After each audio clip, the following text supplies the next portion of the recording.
Chapter 434. The Demon King glanced at the surrounding environment. In just 2 breaths of time, the Demon King realized something. This was a lone island on the sea, standing alone in the middle of the sea, isolated from the rest of the world. From the outside, this was an extremely ordinary island that would not attract anyone's attention. However, there was one thing that made this island stand out from the rest, and that was the unusually dense vegetation on this island. The surrounding aura of life was so dense that it was almost tangible. This is the Origin Island. The Demon King made 2 circles on the spot, looking at everything on the island twice, and then asked in a daze. The Origin Island? Jilin was also stunned. This was the first time he had heard of this name. The island that contains the origin and truth of this world, the Demon King said. No matter what this island is called, you just need to remember that this is your burial ground. Jilin turned into his human form. His right hand was still covering his eyes, and the white wings of light formed by the sacred book of light behind him shone brightly. He focused on healing Jilin's injured eyes. Not fighting anymore, the Demon King asked coldly. Yes. Jilin grinned. Because your opponent has changed. As Jilin spoke, he raised his thumb and pointed behind him. The Demon King looked behind Jilin and became dumbfounded. The Demon King looked at the graceful figure behind Jilin and was speechless for a long time. In the end, he could only sigh slowly and look at Jilin. You've really put in a lot of effort to kill me. You're unscrupulous and unscrupulous. Well said. Jilin shrugged and spread out his hands. In human terms, this is called inviting the enemy into a trap.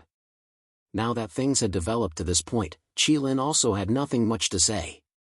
Behind Jilin, the Elven Queen, who was wearing a white gauze dress and had perfect curves, walked past Jilin and walked over. When passing by Jilin, the Elven Queen said softly without looking at him. You've worked hard. Jilin was stunned, then waved his hand casually. I'm fine. You've worked hard. The Elven Queen smiled. It's not hard at all. Jilin's body stiffened. He covered his injured eye and felt the wounds all over his body. Then, he tasted the incomparable confidence in the Elven Queen's words. He did not want to talk to the Elven Queen anymore. The Demon King looked at the Elven Queen and said you for a long time without saying anything else. In this world, you can call me the Elven Queen, the Elven Queen said. Why are you working with the dragon race? This is not something you should be doing. The Demon King's voice was somewhat pained. I'm just doing what I want to do. This is the only thing I should do. The Elven Queen's words were incomparably domineering and extremely arrogant. However, when it came out of her mouth, it sounded so natural. Even the Demon King, who had a pained expression on his face, was speechless. Do you also think that those lowly creatures are more suitable to live in this world than us, the true human race? The Demon King asked with a trembling voice. Even though they've already damaged this world? This is obvious, the Elven Queen said. Humans have indeed damaged this world. At that time, they also made this world full of vitality. However, the true human race, will only turn this world into a deathly stillness. It's obvious who is more suitable for this world. The true human race's failure is not because of you. It's because you were naturally eliminated. The Demon King was dumbfounded. He suddenly felt that the adjectives that those lowly creatures invented were actually so accurate. Like a fishbone stuck in his throat, he now personally experienced this phrase. Isn't sealing the world and ice the best way to protect the world? The Demon King said. Let the world maintain its most beautiful appearance, never changing it in the slightest, and never being harmed by any creatures. Jilin blinked. He thought to himself, this Demon King looks cultured, refined, and courteous, but in the end, he's a lunatic, so that's how he sees things like sealing the world in ice. No, it should be said that's how the God of Darkness sees things. However, no matter how beautiful and lively it looks, isn't it frozen to death in the end? It's also impossible for everything in the world to be like the muscular big brother imagined by humans. After being sealed in ice for decades, it's still alive and kicking, and it's evenly matched with anyone. Ah. Damn it. It's the useless bloodline inheritance that Dad instilled in me again. The Elven Queen also felt that the Demon King was hopeless. His thoughts were deeply rooted, as if they were personally planted by the god of darkness. Flowers are plucked by humans, and magic is used to prevent them from rotting. Even if they're still beautiful after millions of years, they're still dead in the end. Beauty in appearance has no meaning. This world, or all the creatures in this world, shouldn't become a lifeless flower that won't rot in the hands of the gods.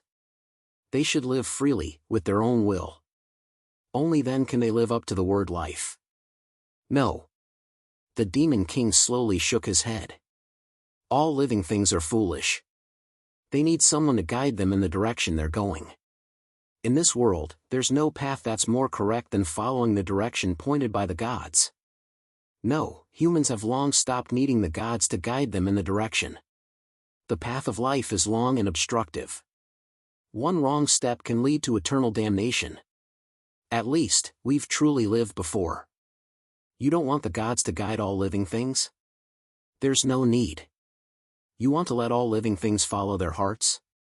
That's how it should be. Even if they walk step by step towards destruction? Everything in this world will eventually be destroyed. Even if they walk towards destruction, the path they're walking is their own. It's better than being forcefully stopped by the gods. You've made up your mind? Of course. Icebound World is my mission. Ah. Since that's the case, even if it's you, I'll have to give it a try. The Elven Queen nodded. If you want, go ahead and give it a try. But it's actually meaningless. Ha! The Demon King let out a thunderous roar. Behind the Demon King, a huge blue figure with 4 arms suddenly appeared.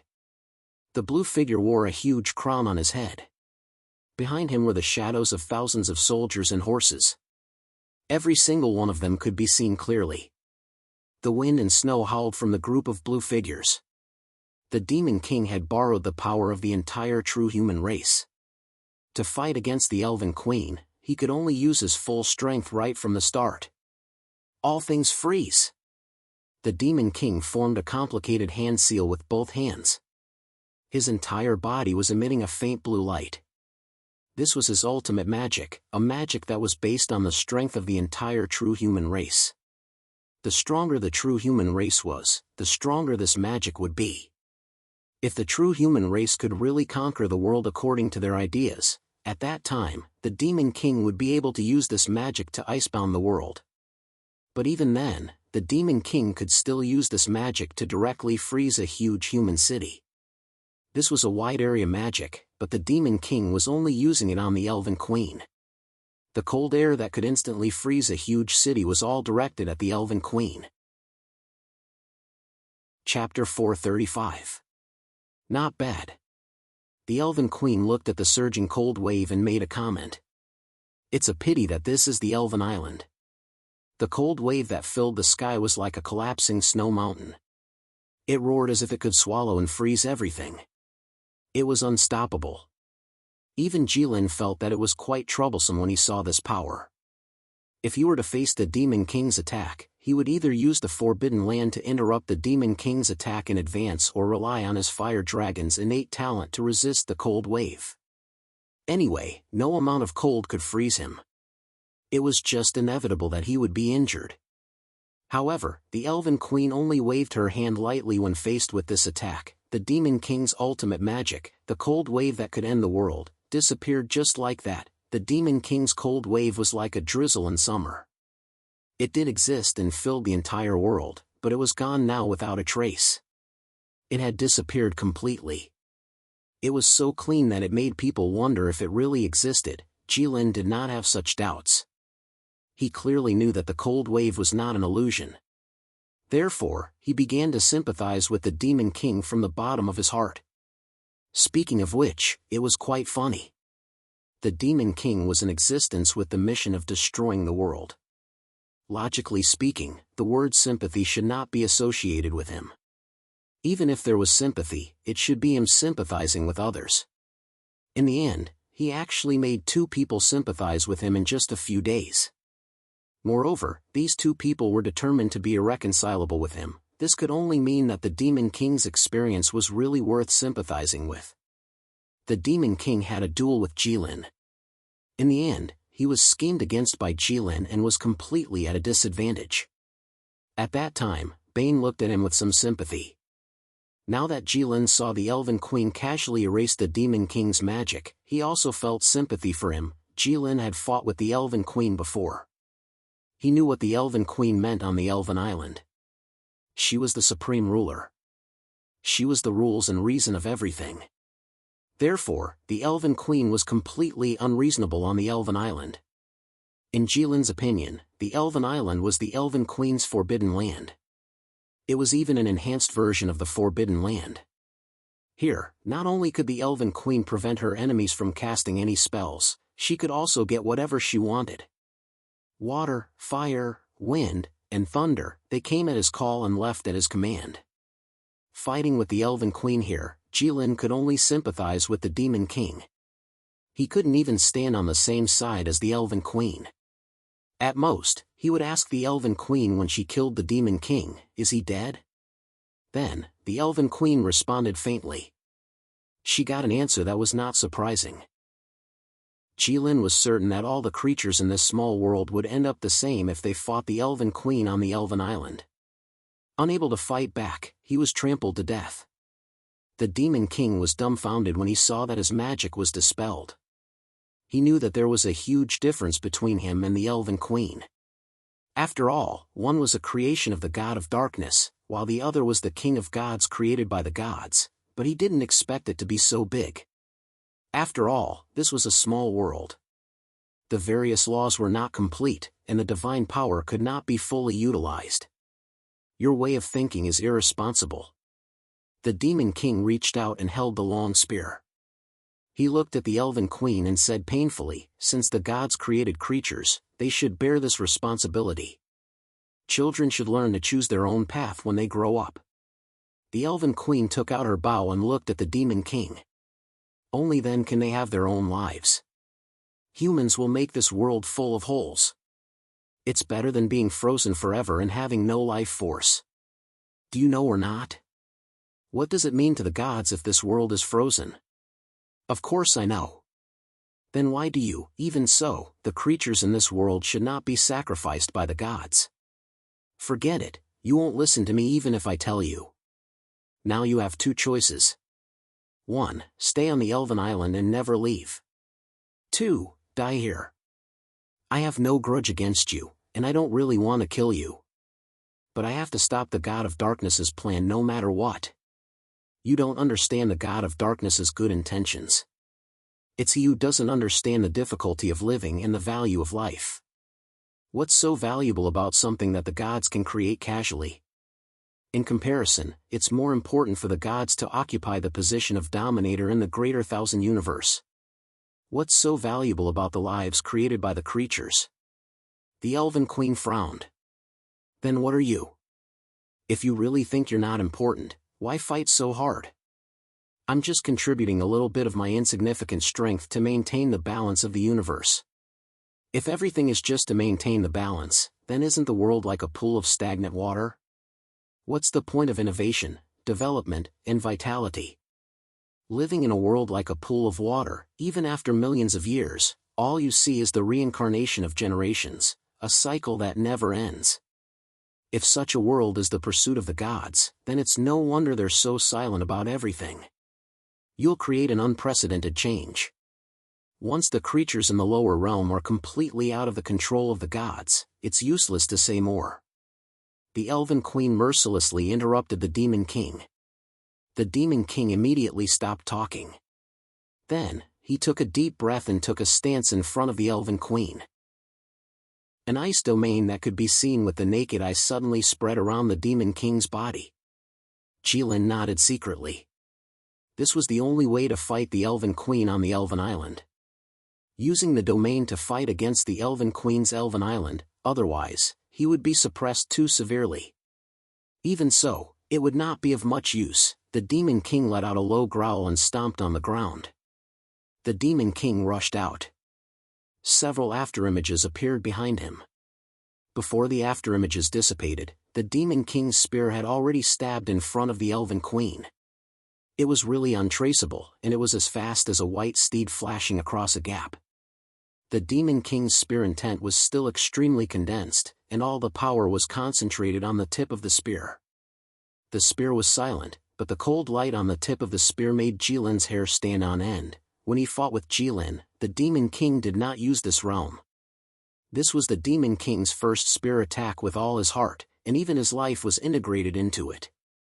However, the Elven Queen only took half a step back and raised her fists to her waist. Jilin was shocked. The Elven Queen was actually in a fist stance. When did she learn the human fist technique? Facing the Demon King's ultimate spear attack, the Elven Queen faced it with her bare hands. The Elven Queen's fist looked petite and cute, and her skin seemed to be so soft that it could be broken by the wind. Because the Queen's skin was so fair that it was almost transparent, the blue veins under her skin were even more obvious. This kind of fist seemed to have grown up without doing any household chores. It did not look intimidating at all, and it was just cute. However, it was such a fist that sent the Eternal Frost Spear flying with one punch. The Elven Queen withdrew her fist and then punched again. The Demon King sat on the ground and struggled a few times, but could not stand up. Chapter 436. Huff! Huff! Huff! The Demon King sat on the ground as his chest heaved up and down violently. His hands were trembling non-stop. At this moment, the Demon King felt an unprecedented weakness. Only now did he clearly see the difference between them. The difference between cloud and mud. Fist against spear tip, it was not the fist that was pierced, but the spear that was sent flying. It was really unreasonable. The Demon King felt the recoil from his hands. It was this huge force that made him unable to hold on to the divine weapon that was fused with his soul. The Demon King looked around blankly and suddenly realized that the surrounding grass and trees were still green and full of vitality. Even the air was filled with the fragrance of grass and trees. Where did this place look like it had experienced a huge battle? So that cold wave didn't even hurt a single blade of grass or tree on the Elf Island. The Demon King cursed in his heart as he looked at the Elf Queen and said bitterly, "Powerful indeed. Worthy of being the future King of Gods. It's just that. Dark. Dark God." The Demon King's words were intermittent, which made Jilin think of the human who also spoke intermittently. However, Jilin was not the least bit impatient at this moment. He looked at the Demon King with full concentration. He wanted to see what kind of reaction the Demon King would have after being punched to the ground by the Elf Queen. What would he say at this moment? After all, these words could be the last words of the Demon King. However, what Jilin did not expect was that the Demon King did not finish his words. Intermittently, he did not say anything. The Demon King's head was lowered just like that, as if his neck was broken. Jilin's eyes first turned from anticipation to shock and then slowly widened. Jilin was also unable to react for a moment. What's going on? Only one punch. The Demon King only took one punch. Jilin looked at the Elf Queen and then could not help but take a step back. "He's dead?" Jilin asked tentatively. Immediately after, Jilin realized that he seemed to have asked the useless question. The Demon King's body had already started to slowly turn into ice and snow from his head and dissipated with the wind. The Demon King floated like the snow on the ground of the Snow Wind Empire. He was clearly dead. In that instant, a huge sense of loss rose from the bottom of Jilin's heart. The Demon King died just like that, just like that. And he died so quietly. This was not in line with the Demon King's identity as a supreme being. How could you die so peacefully? So quiet? You should die with a bang. Even if he died, he had to make the earth tremble and the mountains shake. This is what a Demon King should do. Turning into ice and snow and dispersing between heaven and earth was indeed poignant and beautiful enough. It was indeed very much in the style of the true humans. However, for a Demon King, it was indeed a little too quiet, Only at the end of their lives will those self-righteous higher beings realize that the essence of life is equal. Even if he was extremely powerful when he was alive, he would still be so quiet and lonely when he died. The Elven Queen's calm voice rang out. It was as calm as the surface of a lake where no wind blew past. Just one punch? Jilin was astonished. He had no doubts about the Elven Queen's victory. However, it was just one punch. Wasn't this a little too much? After fighting with the Demon King for a few days and nights, Jilin was very clear about the Demon King's strength. He could be said to be on par with him, or even slightly stronger than him. Therefore, if the Demon King could not even withstand one punch from the Elven Queen, then the battle between him and the Elven Queen on the Elven Island, how many moves did the Elven Queen have to hold back? The Elven Queen stepped on the green grass and slowly walked step by step to the spot where the Demon King was previously sitting.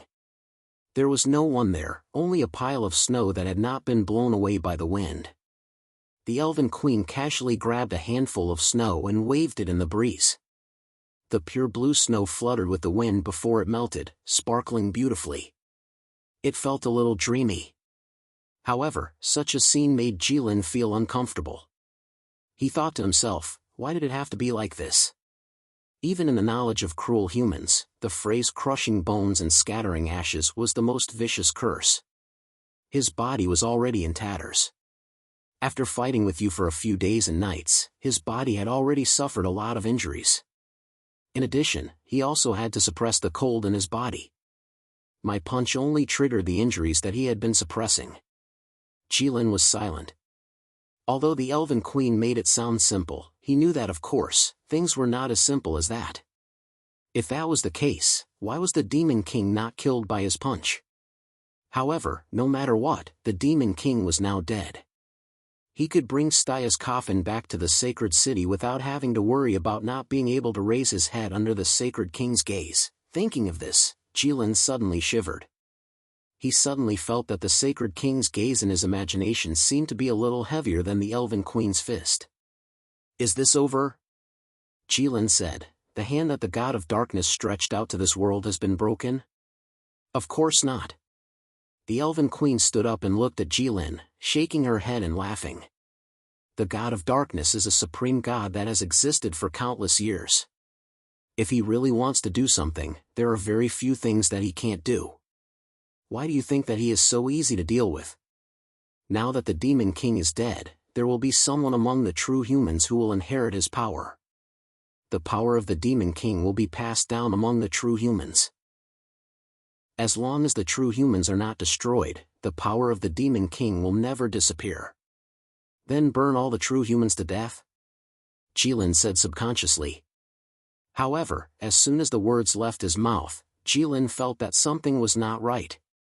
The reason why Jilin and the Elven Queen could work together was because they both believed in the principle of equality of all life. However, after this series of events, Jilin realized that the equality of all life that the Elven Queen believed in was not the same as the equality of all life that he believed in. Jilin believed that pigs, dogs, cows, sheep, humans, true humans, they were all the same. Only the dragon race was above all things. Only the celestial race could barely stand shoulder to shoulder with them. The rest were not worth mentioning.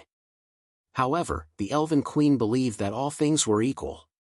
She and the celestial race were equal, and the lives of humans were as precious as the lives of the celestial race. Therefore, it was undoubtedly inappropriate to say something like burn all the true humans to death in front of the Elven Queen. Burning all the true humans to death is definitely out of the question. Jilin raised his hand and rubbed his chin. He pretended to be calm and hurriedly tried to find an excuse. Then what can we do to completely eradicate the Demon King? Jilin looked at the Elven Queen and asked seriously. It was a question, but it was also a change of topic. That's easy, the Elven Queen said. You just need to use the Divine Light God's sacred sword to give the Demon King a fatal blow. Then, the power of the Demon King will dissipate. Then why didn't you say so earlier? Jilin was instantly anxious. He knew very well that Bane had been tailing him with the sacred sword for several days now. If the Elven Queen had said this earlier, they could have completely eradicated the Demon King today. You know you won't hold back? Wait for me to bring the sacred sword over. In just a short while, you must kill him with one punch to show that you're powerful. Chapter 437. It's useless. The Elven Queen floated to a tree branch and sat down. He's in a state where he can self-destruct at any time. He won't watch you stab the sacred sword into his body. In other words, if I want to completely end the Demon King, I have to fight him with the sacred sword from the start. You can also kill all the true humans before the Demon King's power is inherited. The Elven Queen's smile was slightly playful. Hee. Jilin chuckled. Then when will the next Demon King appear? About 120 years later. The Elven Queen replied. Oh, Jilin nodded in understanding. 120 years, by that time, everyone he knew would probably be dead. This matter would have nothing to do with him. He could peacefully watch the true humans freeze half the world and then turn the tide. He would become the god of the entire world and complete his original plan. As for the newly born Demon King, after 100 years, Jilin himself would also have grown. Plus, he would also have time to prepare various methods. Jilin didn't believe that he couldn't kill him with his schemes. Very good. Jilin smiled. Since the problem has been solved, we have a pleasant cooperation. If there's nothing else, I'll take my leave first. Jilin transformed into his dragon form. He raised his wings and was about to fly away. Asterisk boom. Asterisk Jilin's wings flapped forcefully. It didn't move. Jilin looked up at the Elven Queen. Don't be in such a hurry to leave. The Elven Queen sat on a tree branch. Half of her body was leaning against the tree trunk. She was extremely lazy and defenseless. Compared to the Megalosaurus form of Jilin, she looked so small and weak. But in terms of aura, she was countless times stronger than Jilin. Because in this place, she was the one who controlled the situation. You and I have just worked together to kill the Demon King. If you leave just like that, don't you think it's too cold? This isn't the personality of your dragon race. What kind of personality do my dragon race have? How come I don't know? Jilin really wanted to say this to the Elven Queen, but when he thought about how this woman had just killed the Demon King with a single punch, he knew that she would do it right away. This is indeed a great and glorious victory. Jilin pondered for a moment. Nice working with you. I have something to do. If you don't have anything else, I'll take my leave first. What do you want? Staya's coffin is still in the Snow Wind Empire. I have to send Staya back home. Sacred coffin? The clear light in the Elf Queen's eyes paused for a moment. So, this generation's saintess is dead? No wonder you were wavering before, but now you're fighting with your life on the line with the Demon King. Indeed, she threatened you with death, and you had no way out. I have to say that the Church of Light is very good at picking people. Starting from the first saintess, every saintess of each generation seems to be such a character. Are they all so stupid? You're all so focused on the light. There's no need to speak of life or death. What's there to yearn for in light? The light that humans speak of is different from the light that you speak of. Jilin was silent. No one knew what he was thinking. You said you were going to send her home? Yes. What are you laughing at? As far as I know, she was brought out of her home by you, and now you're going to personally send her home. Don't you think that there's some kind of fate in this matter? Don't you think that you still believe in fate? If humans believe in it, then it exists. If not, then it doesn't. You're really like a fraud now. If there's fate, will you accept it? Of course not. Why? Who can tolerate the fact that their life has been planned long ago? What's the difference between that and a marionette? Very good. The Elf Queen smiled. It seems that we're on the same page after all. Right now, outside of this world, the gods and the Dragon Clan want to turn the living beings of this world into marionettes. I don't think that's good. What do you think? Jilin was suddenly stunned. He suddenly realized the seriousness and weight of the Elven Queen's question. This was not a normal question, so he had to answer carefully. Yes. Jilin pondered for a moment. It's not good. All living beings should live freely according to their own wishes, and not live according to the path that the gods and the Dragon Clan have planned for them, right? Yes, yes, yes. Jilin nodded repeatedly. Very good. The Elf Queen's smile became sweeter and sweeter. The more she smiled, the more she looked like she was up to no good. Hee. Jilin's teeth chattered for no reason. The Elf Queen's temperament was very different from usual. In the past, she was the future king of the gods, the most powerful creature in this world, and everything was under her control. She had always been so calm because she could call the wind and summon the rain at any time. But now, the Elf Queen was like a young girl who was plotting something bad, but was not that bad. The word young girl used on the Elf Queen who had lived for God knows how long made Jilin feel a little disgusted and a little scared. It was no wonder that his teeth were chattering. It was just that he had no confidence facing the Elf Queen like this. What do you want to do? Release the living beings in countless small worlds from the shadows of the gods and the Dragon Clan. Huh? Jilin's eyes widened, and his pair of golden eyes stared so hard that it seemed like they were going to break out of their sockets. He thought to himself that the Elf Queen was really something. According to what that human said, what was this called? Worrying about the king when he was far away? That was not right. In short, this woman was very rebellious. As the future king of the gods, she actually wanted to overturn the balance between the gods and the Dragon Clan with her own hands? Was there something wrong with her brain? Jilin was a dragon under the eaves, and he had been in human society for some time.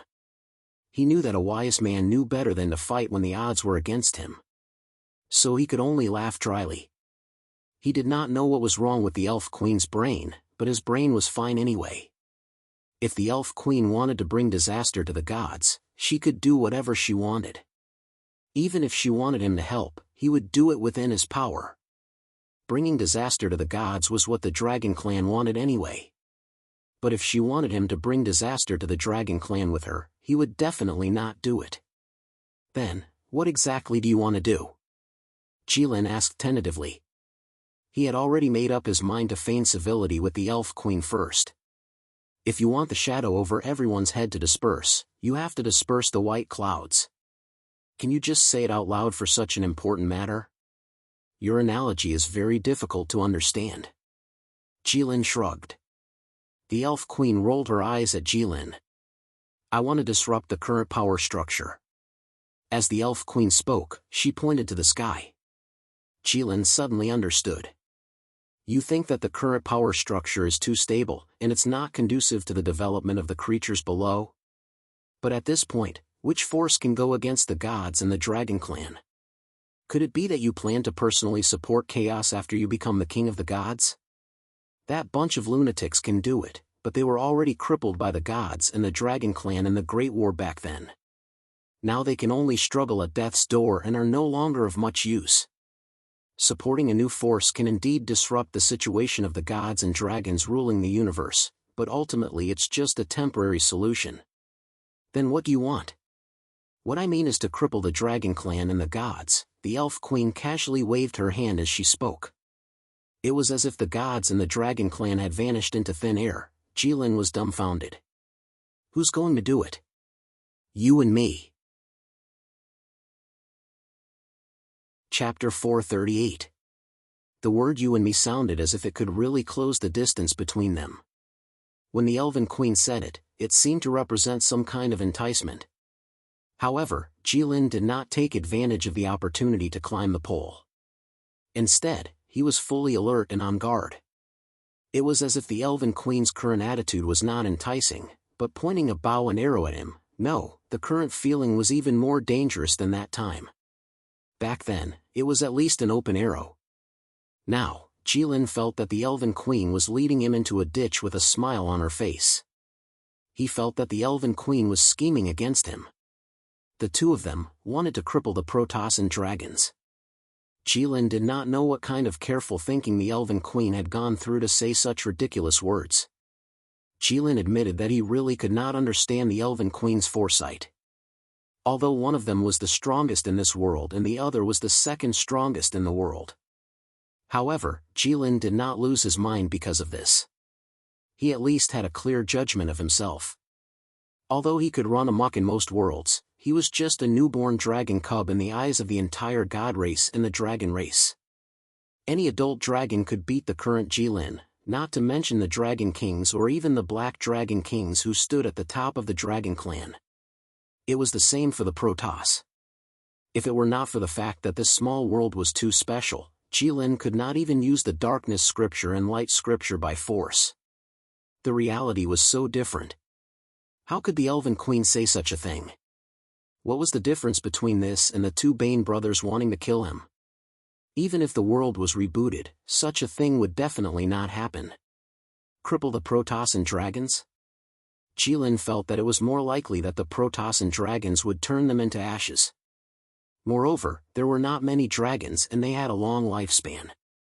All the dragons in the clan were Jilin's blood relatives. The Elven Queen said that she wanted to cripple the dragons in front of Jilin. What was the difference between this and telling you that you wanted to cripple your relatives in front of you? Was this a provocation? Jilin didn't think so. However, he really couldn't figure out the Elven Queen's intention. After giving it some serious thought, he finally decided to ask her directly. "Let's not talk about whether or not I can," Jilin said in a deep voice. "Why should I cripple the Dragon Clan with you? For all living beings under the heavens." The Elven Queen did not hesitate at all when she said those words. She was straightforward and there was even a hint of indomitable will in her voice. Jilin was taken aback. Could this be determination? Because of his determination, his words didn't sound Chinibu at all. Instead, they sounded righteous and even made one's blood boil. However, Jilin was a fire dragon, and his blood was always boiling, so he didn't feel anything. All living beings in the world? What does that have to do with me? Besides, it's always been the celestial race trying to control all living beings. Our dragon race hasn't done that. But the Black Dragon King wants the Dragon Clan to walk the divine Tao. If the god race falls and the dragon race stops fighting, then the dragon race will become the new god. Jilin fell silent. It seemed like he was the one who told the Elven Queen this news, so it was very likely. "All right," Jilin said as if he had given up. At least he acknowledged the Elven Queen's motive for attacking the Dragon Clan and the God race. "With just you and me, how can we cripple the God race and the Dragon Clan?" Jilin asked the key to the problem. "I admit that you're strong, but I'm afraid you're still a little weaker than a Dragon King, not to mention me. There are at least 7 Dragon Kings in the Dragon Clan now, and they don't even include the Supreme Black Dragon King. I don't even know how many Supreme Gods there are in the God race now. The water is deeper than the Dragon Clan. How can we fight? We're like a small stone that might sink to the bottom of the water without even causing a ripple."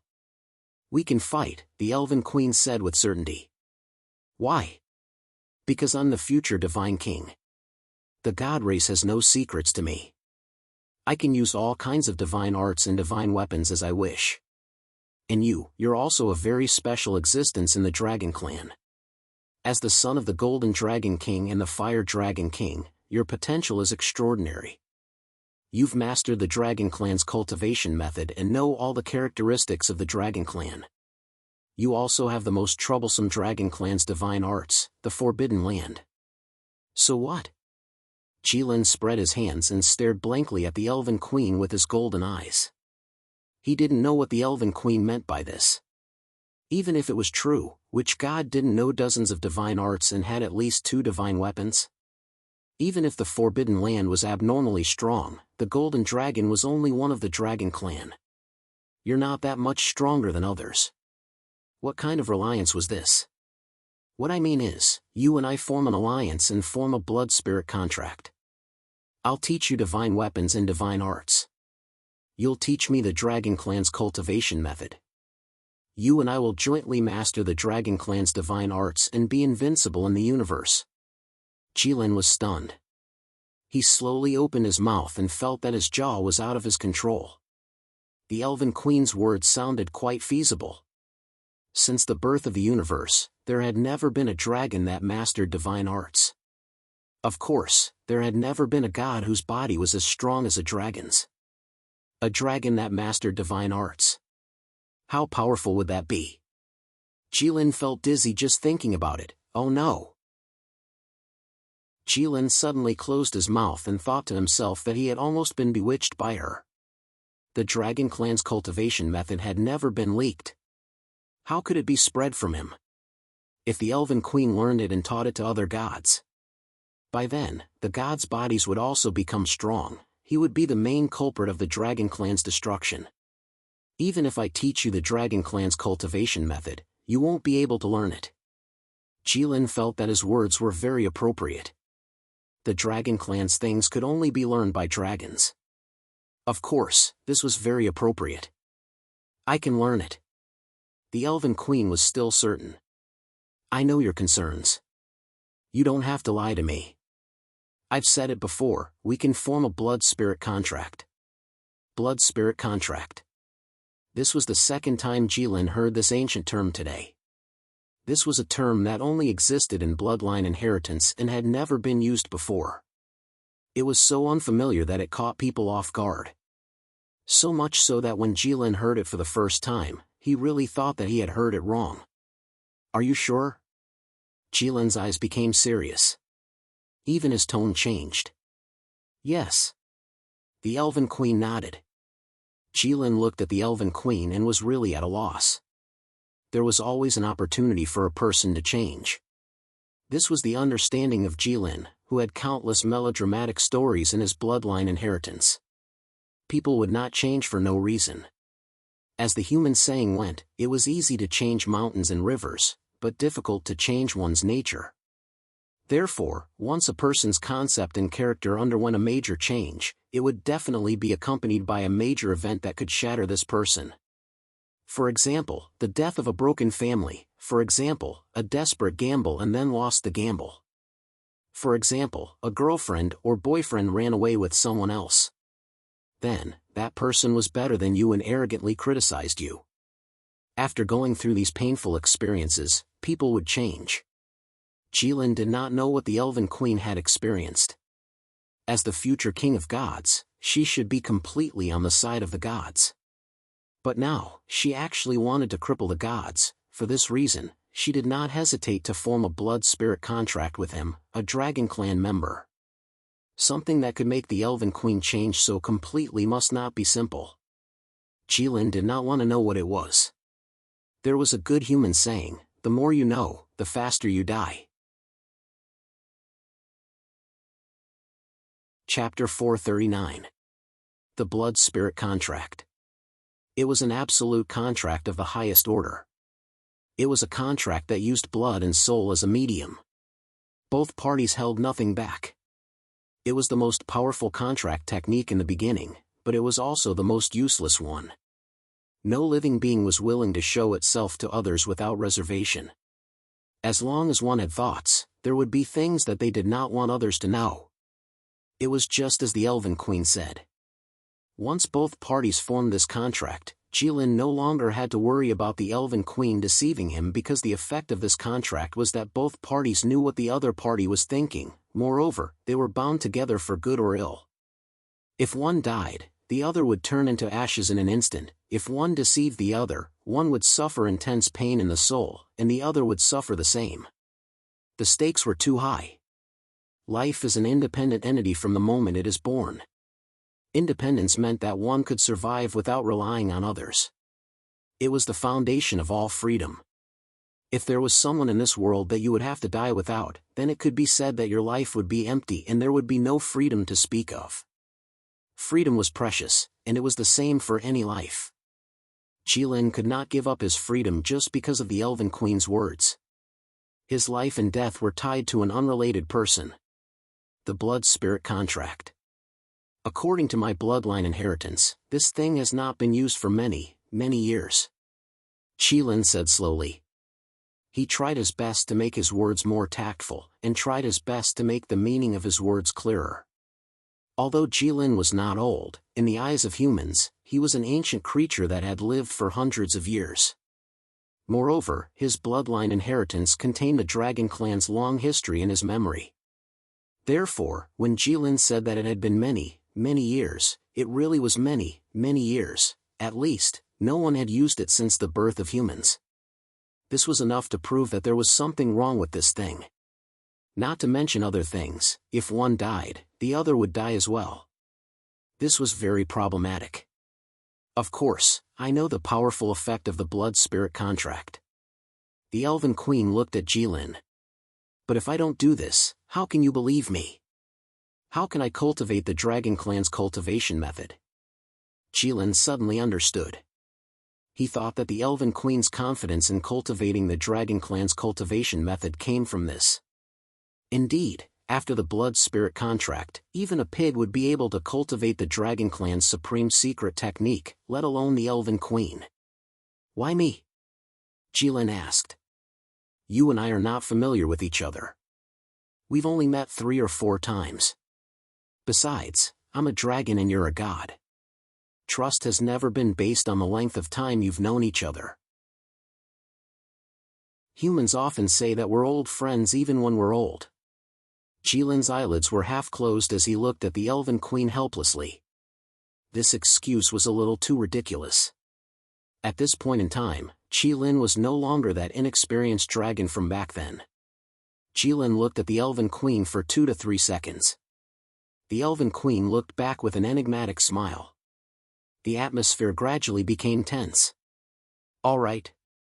In the end, the Elven Queen sighed and said as if she had admitted defeat, because you and I working together is the only way to achieve my goal right now. No, that's impossible. Jilin shook his head. You want me to betray my race, betray my parents, and betray the great Black Dragon King. I can't agree to that even if I have to die. Don't worry, I haven't thought about letting you fight the dragon race. I'll take care of the dragon race and you'll take care of the god race. Is that okay? What's okay? Jilin looked at the Elven Queen expressionlessly as if he was looking at an idiot.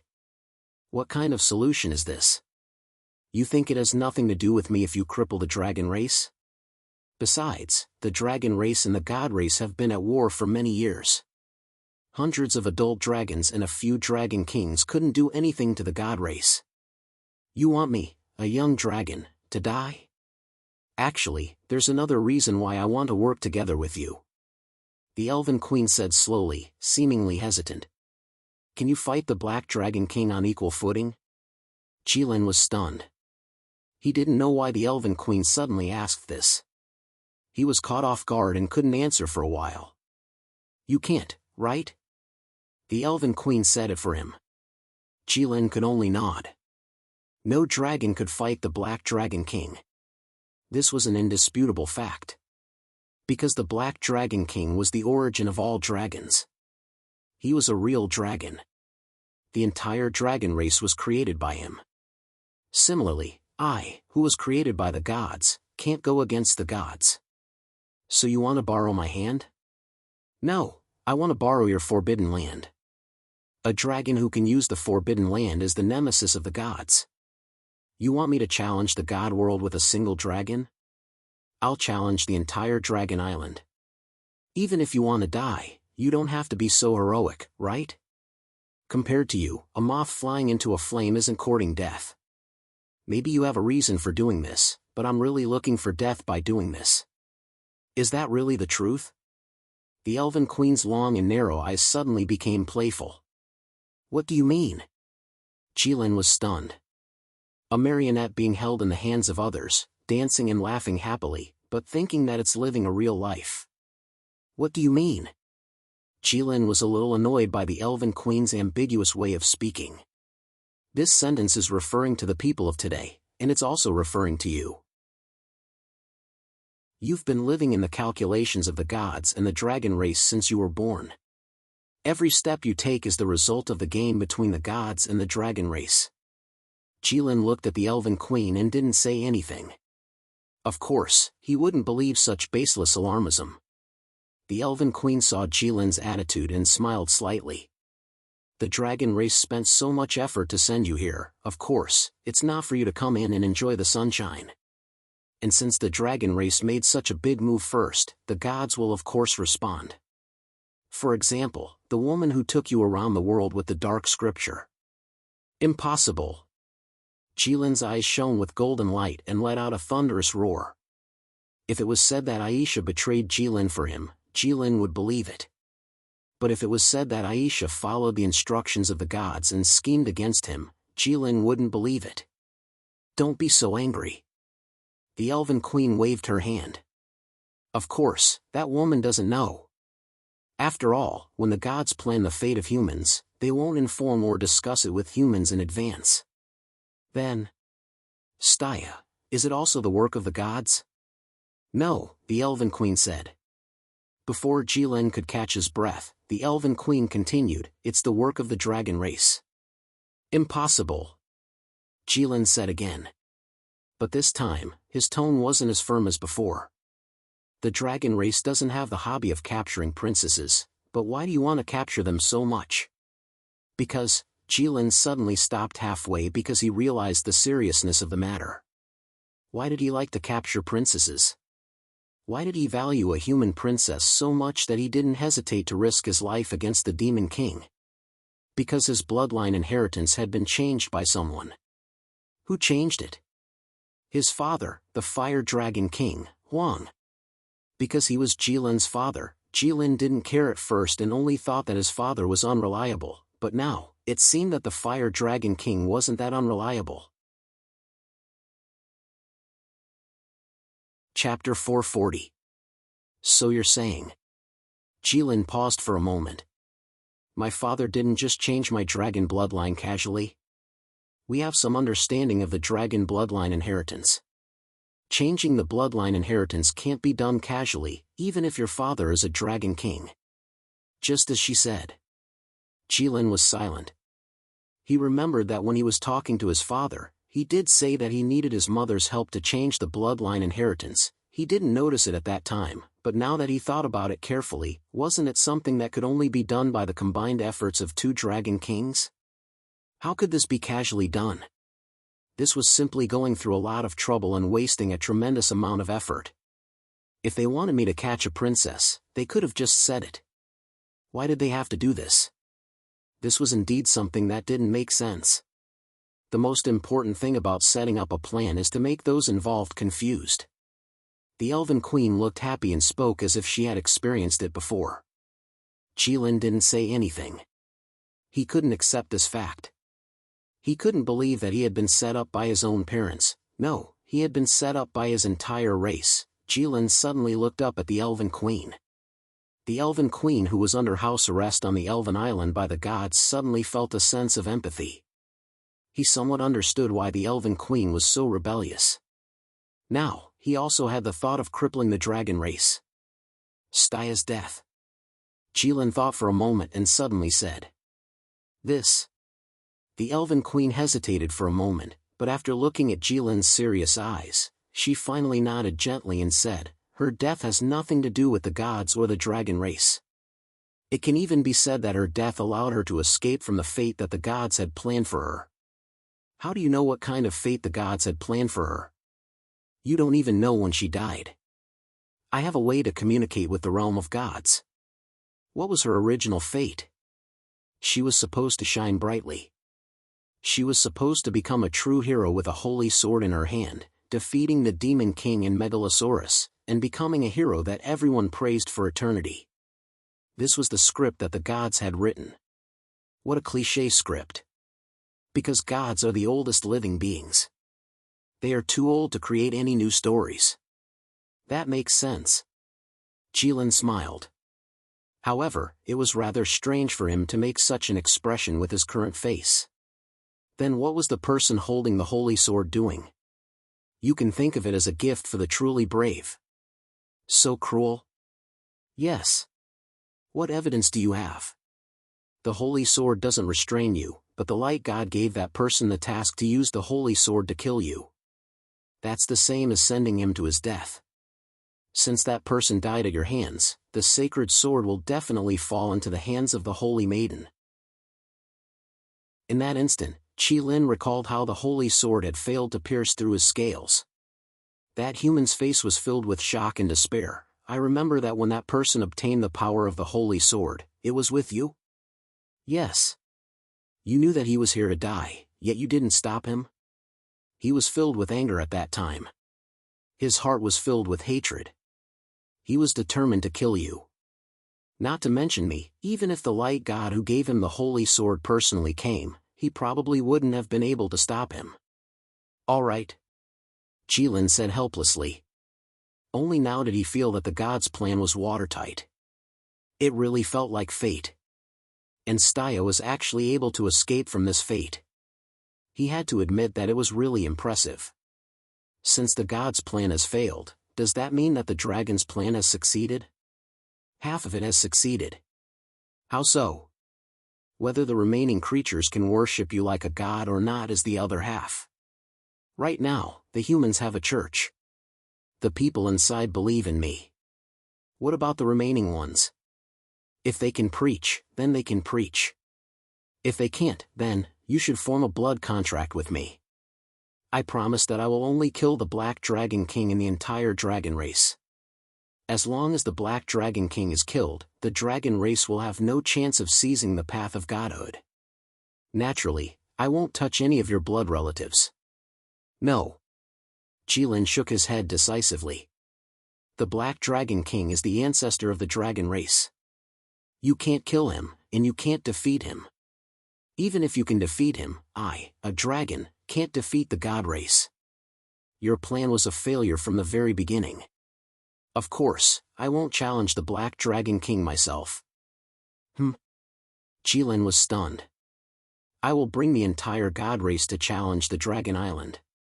At that time, I will give you a time. You can try your best to lure the other dragons out of the Dragon Island. As for the remaining Black Dragon King and the other dragons, the gods and I will take care of them. But the Black Dragon King is not ordinary. I reckon that even if the gods win, it will be a Pyrrhic victory.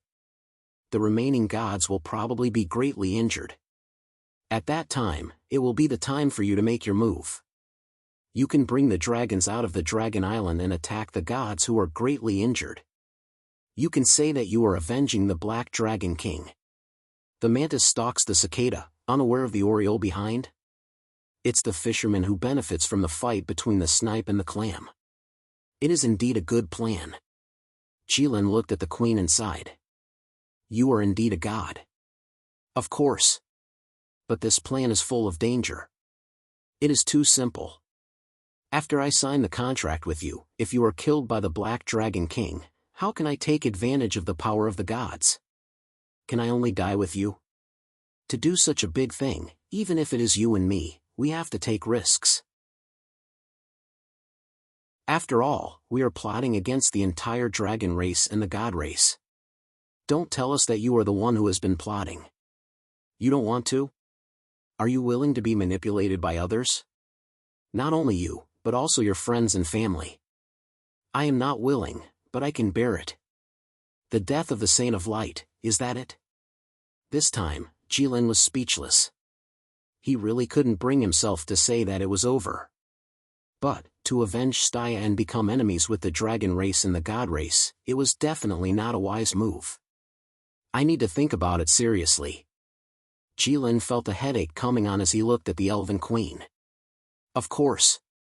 The Elven Queen smiled and slowly floated down from the tree. This is a huge matter. Of course, you need to think about it carefully.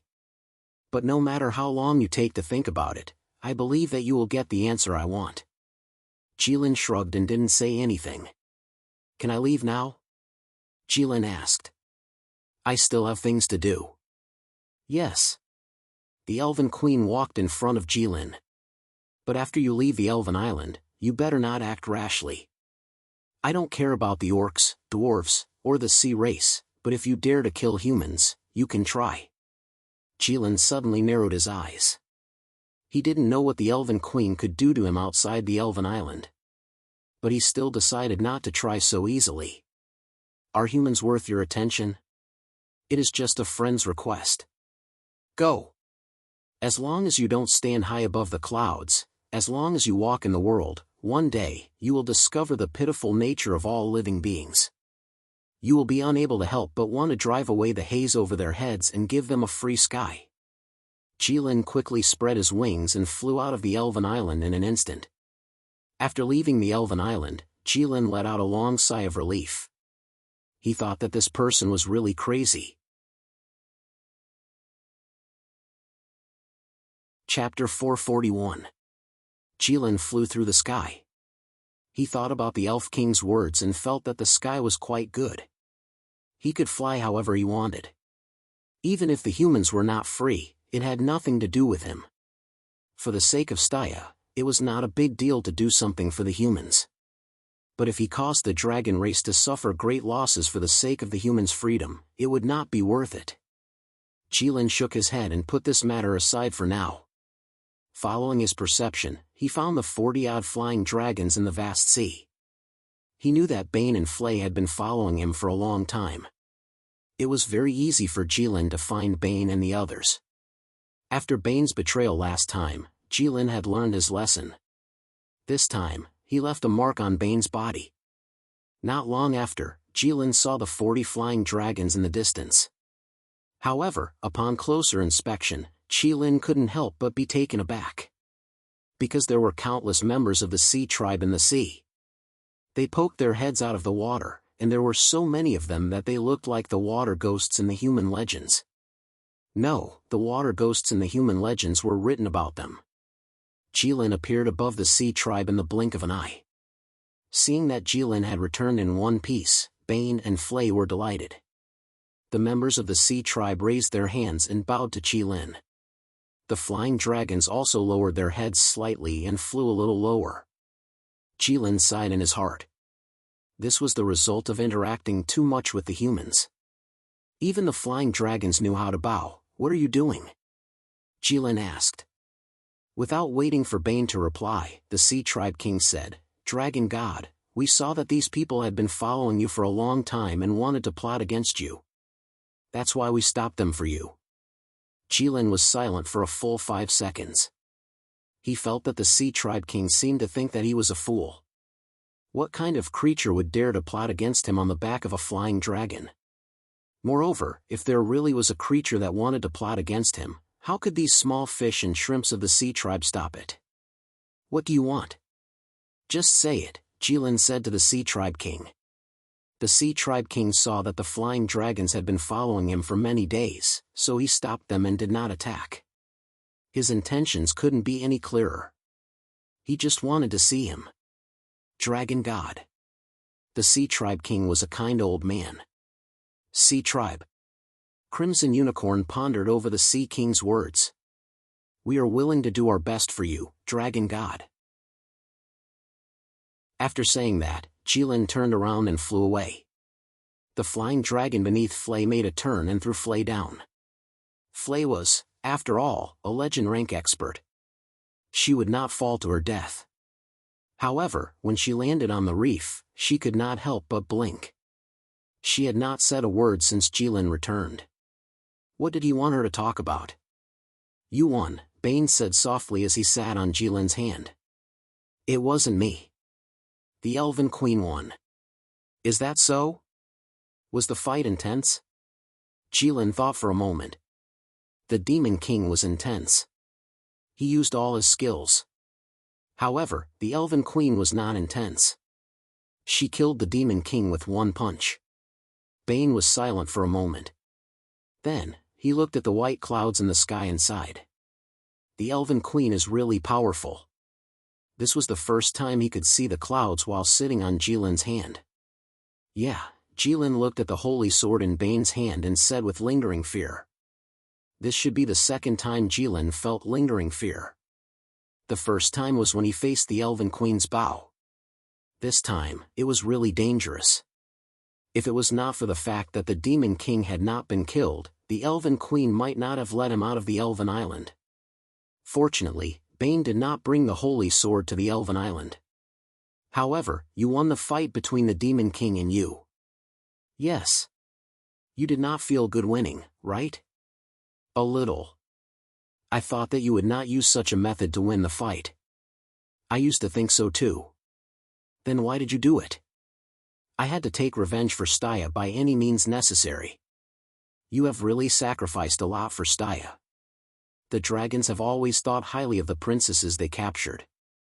I used to think so too. I still think so. Bane was silent.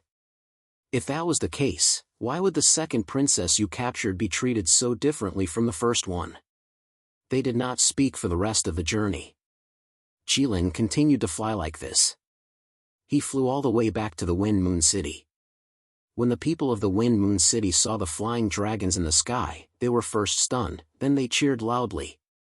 In the midst of the thunderous cheers, Jilin turned into his human form and landed on the rooftop of the Wind Moon City with Bane in his hand. He walked straight to the third prince's room. Such a huge commotion naturally alarmed everyone in the Wind Moon City. The third prince was no exception. Moreover, as the king of the Middle Empire, he was now in the capital of the Snow Wind Empire all day long. He did not care about a lot of things in the Middle Empire and just waited for Jilin to come back. Brother Long, the third prince, found Jilin in the corridor and immediately walked up to him. Brother Long, you won? Of course. Jilin pushed the third prince to the side and said without turning his head. The corridor was so narrow that he had to turn into his human form to walk in it. The third prince was still blocking the way. He was really blind. The Demon King is dead? To be on the safe side, the third prince asked again. Winning did not mean killing the opponent. In the Middle Empire, winning by 1 or 2 moves was also a win. He's dead. Jilin said indifferently. He was killed by the Elven Queen with 1 punch. The third prince was stunned. He did not know why the Elven Queen was involved here. But in the next moment, the third prince decided not to think about it. In short, Brother Long, you really solved a disaster for the human race this time. I am really grateful, but I don't know how to repay you. How about this? I'll make you the Divine Dragon Protector in the name of the Golden King, and confer you the Holy Heavenly Dragon of Divine Might and Virtue. How about that? Jilin abruptly stopped in his tracks and turned his head to look at third young master, and his eyes flickered with an extremely dangerous light. Judging from the third prince's words, it seemed like he wanted to make him his subordinate. Brother Long, please don't misunderstand. The third prince hurriedly waved his hand. It's purely to thank you. After making you the Divine Dragon Protector, the Middle Empire will give you 1,000 taels of gold every year. You will also build divine dragon temples for Brother Long all over the Middle Empire and be worshipped by the people forever. How about that? Jilin narrowed his eyes and pondered for a moment. Then, he nodded. It was not that he lacked that 1,000 taels of gold a year. The main reason was that building temples was in line with the dragon race's grand plan. But then again, with his lifespan, 1,000 taels of gold a year was really a lot. The third prince was overjoyed. Chapter 442. The third prince and Jilin each took what they wanted, and this matter seemed to have come to an end. Jilin walked to the door of the third prince's room, raised his hand, and pushed the door open. The third prince paused and glanced at Bane next to him.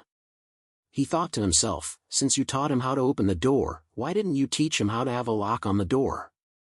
Bane shrugged and expressed his innocence. How would he know?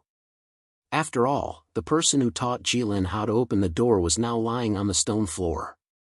Jilin walked into the room of the third prince, who was now in front of Staya's coffin, and remained silent. The third prince followed in with a slightly gloomy face. In fact, ever since Jilin put Staya's coffin here, he hadn't lived here. Putting the coffin in the middle of the room, and there was still something in the coffin. This was not something a human would do. Oh, Brother Long was not a human. Thinking of this, the third prince felt a lot better. What are you doing? Bane slowly walked behind Jilin and asked. Actually, he knew why Jilin was standing there motionlessly, but he deliberately asked this question. He deliberately made Jilin feel uncomfortable. His intentions were extremely sinister. Jilin looked at Bane coldly and didn't say anything. "Where did Aisha go?" Jilin asked. There was a moment of silence, and no one could answer his question. If it was before, as long as the third prince paid attention, he could still keep an eye on Aisha. But now, Aisha was blessed by the god of darkness and could move freely in the shadows. She really came and went without a trace, and no one could know where she went. "Where is that white-haired human?" Jilin asked again. The third prince and Bane looked at each other. The third prince's gaze said, "Why is Brother Long acting so unconventional now?" Bane shook his head and said with his eyes. This dragon was becoming more and more shameless and unscrupulous. Previously, in order to win, he used underhanded means to scheme against the Demon King. Using the true humans as a hostage, the Demon King had no choice but to take Jilin's 9-elemental fusion head-on and lose an arm. And now, it seemed like he wanted to use the Pope to threaten Aisha. Was it because he felt that this move was particularly useful and wanted to use it again? It seemed that ever since Staya died, the dragon's bottom line had also disappeared. Now, he really had nothing to worry about and could do whatever he wanted. The third prince and Bane exchanged glances. No one knew if the other truly understood what they were saying. Anyway, it was just eye contact. Bane walked to Jilin's side and said softly, "Are you sure?" Jilin pondered for a moment, then looked at Bane and asked seriously, "What's wrong?" "Aisha will be angry," Bane said. "I'm not in a good mood right now," Jilin said in a low voice. "I know," Bane said. "I'm not in a good mood either, that's why I asked." "Are you sure you want to do this?" Jilin seriously thought for a moment, then finally said, "Forget it, if I can't find her, then I won't look for her." Bane heaved a sigh of relief in his heart. Aisha was indeed much weaker than Jilin in terms of strength. But if Jilin really pissed her off, he probably wouldn't be much easier to deal with than the Demon King. Because in terms of being despicable, unscrupulous, and scheming, Jilin was now at a higher level, and Aisha was well versed in this. In this aspect, Jilin was also much weaker than Aisha. "Let's go." Jilin suddenly sighed, touched the pattern on Staya's coffin, and then carried it on his shoulder. Bane stared blankly. This was the first time he felt Jilin's fearful expression. But when he thought of what to do next, Bane's heart couldn't help but be shrouded in a shadow, and he was at his wit's end. "We can't avoid it in the end," Bane said softly. "Not necessarily," Jilin hesitated and said. Bane curled his lips and didn't argue with Jilin. "This matter is so difficult. If you could give up, you would have done so long ago. Why are you hesitating here? Lying to yourself." Jilin took a deep breath and carried Staya's coffin out. He walked to the rooftop, transformed into a dragon, grabbed Staya in his hand, flapped his wings, and flew to the west. Dozens of flying dragons followed behind him. The human generals cheered. The people of the Church of Light were horrified. They wished they could grow wings and fly to the sky to fight Jilin. The third prince stood on the high platform and looked at Jilin's figure flying away. He thought to himself that it had finally come to an end. But the next thing was still complicated. Fortunately, the Middle Empire had the upper hand. They could use Jilin's name as the divine dragon of the empire to do things that were impossible before. They're gone. In a dark and hidden room, Aisha looked at the scene outside through a narrow window. Dozens of flying dragons flew to the west. Well, that's good. The only furnishings in the room were a table and a few chairs. The Pope was sitting on a chair with a cup of tea in his hand. Steam was rising from it. When he heard Aisha speak, he replied. The furnishings here were too simple and could even be said to be crude. It was obviously not a living room, but a place similar to a conference room. But the problem was that even if it was a conference room, it was too small and crude. It looked like it could only accommodate 4 or 5 people at most. For many years, the Church of Light's holy coffin has never been leaked. You don't care? The holy coffin is not leaked to protect it. Now that it's in the hands of the Red Disaster, it's safer than in the hands of the Church of Light. What's more, the Red Disaster has the holy coffin to hand it over to the Saimai Empire's royal family. It's not considered leaking. Then why did you want to fight Jilin to the death? After all, he's the Pope. Otherwise, how can he convince the masses? He follows the will of the people and the general trend. This doesn't sound like something the Pope of the Church of Light would say.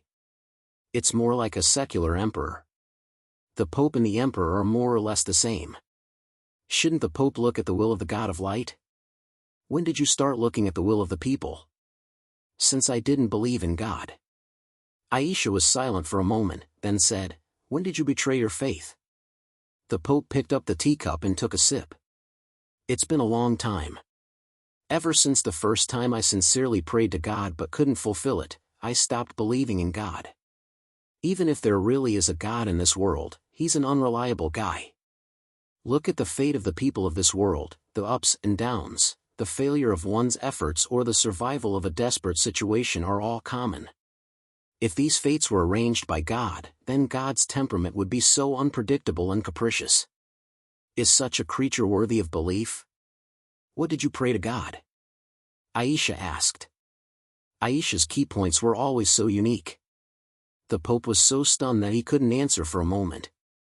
The Pope picked up the teacup, took a big gulp, and smacked his lips twice.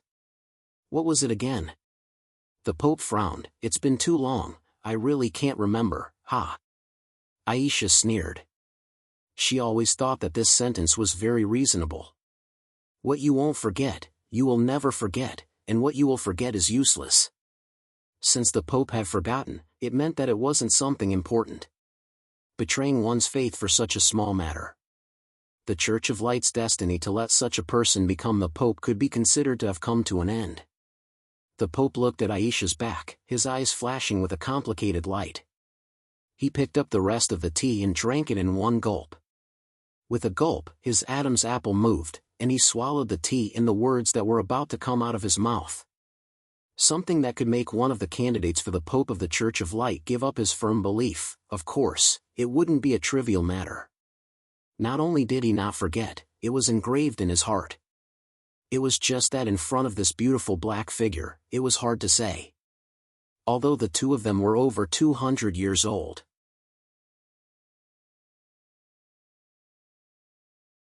Chapter 443. Jilin, bring the holy coffin back to Xingming City. It looks like you have to deal with the Church of Light, Aisha said. Yes. The Pope sighed. The Church of Light was naturally very persistent in piling up the Holy Lady's body. Without the Pope's suppression, it would be difficult for nothing to happen. Jilin took Stia's coffin and flew all the way to Xingming City. This time, he flew very slowly, so slow that Bane could see the colorful clouds clearly, so slow that the dragon behind him could keep up with his speed. It was rare to be so comfortable in the sky, but Bane had no intention of enjoying it. He was also very nervous. His heart was in his throat, and he almost couldn't breathe. The distance between the Snow Wind Empire and the Saimai Empire was very far, so Jilin flew very slowly. But flying was still flying, and Jilin was Jilin after all. After more than a day, Jilin could already see Xingming City. The first time he saw it, he was shocked by the number of humans in the city. At that time, he didn't understand how fragile creatures like humans could reproduce to such a large number. At this point, he somewhat understood the situation. The wings of the red disaster swept over Xingming City, and the city suddenly became panicked.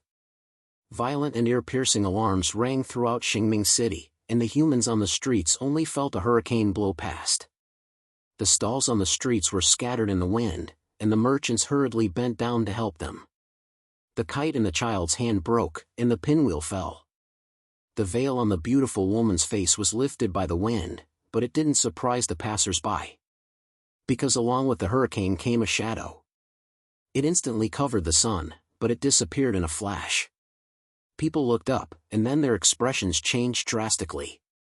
People let out panicked cries, and the orderly crowd suddenly became a mess. The whole city was suddenly in chaos. People pushed, shouted, and ran desperately to their homes, as if their houses made of wood and stone could help them resist the red disaster. The child sat helplessly on the side of the road, wailing, tears forming a string. A ball of string fell by his hand. It was a part of the kite. Not long after, not a single person could be seen on the street. Only a child was left crying on the side of the street.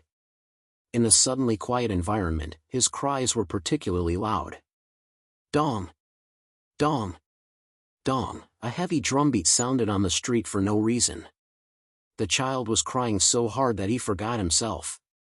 He only cared about rubbing his reddened eyes with his fists, turning a deaf ear to the inexplicable drumming. Two people came from one end of the street, accompanied by the sound of drums. When the two of them gradually walked closer, the people hiding behind their windows realized that it was not the sound of drums, but the sound of footsteps. No, it was hard to say if they could even be called human. Because no one's footsteps could be so heavy. No one could carry such a heavy object and walk forward. This time, Jilin did not fly into the sacred city under the watchful eyes of everyone. It wasn't like Aisha, who had concealed her identity and snuck in. Instead, he walked out from the street in a dignified manner. This was what it meant to be honest and without enmity. The child was crying so hard and so loudly that it was hard for Jilin not to hear him. When Jilin passed by the child, his footsteps paused and he glanced back. Bane blinked and walked toward the child, muttering, "Whose child is this?" The adults in this family are too relaxed. Jilin did not know why he stopped for the child, but he looked at the palace of the Saimai Empire at the end of the street and did not want to go forward. Jilin was silent for a moment, then finally made up his mind. He continued to walk forward. "Hey, wait for me." Bane's voice sounded behind Jilin. Jilin looked back and couldn't help but be stunned. "Why are you holding him?" In Bane's arms was the child who was crying just now. This child lives outside the city. The city is too chaotic now. I don't feel safe leaving him alone. Jilin looked around. There was no one on the street. It's not chaotic. Bane looked at Jilin's confused eyes and nodded helplessly. He thought to himself that a city like Xingming City had no one on the streets. This was proof that the city was chaotic. But the culprit did not notice it. "Why is he crying?" Jilin suddenly asked. Bane was stunned. He did not expect Jilin to ask such a question. But he still said instinctively, "A gust of wind broke his kite." "Is that so?" "The wind is quite strong," Jilin said casually. "Didn't you bring it up?" "Is that so?" "Yes." Jilin was silent. His eyes suddenly became deep. No one knew what he suddenly thought of. Jilin raised his head again and walked forward. Bane followed behind him with the child in his arms. Jilin did not reach the Saimai Empire's palace because the Xingming king was standing on the street, waiting for him. The Xingming king was dressed in white armor. He held a long sword on the ground with both hands. Behind him was a cape with the royal family of the Saimai Empire. The Xingming king nodded. He looked at Jilin with a determined gaze. There was no fear in his eyes. The aura of a king filled the air. But there was no one around him. He actually came here alone. Jilin did not know what this meant. He looked at Bane and found that the kid was also stunned. Obviously, he could not count on him. So Jilin could only ask himself, "Why are you standing here?" "Waiting for you," the Xingming king said. "Waiting for me for what?" "That depends on what you want to do."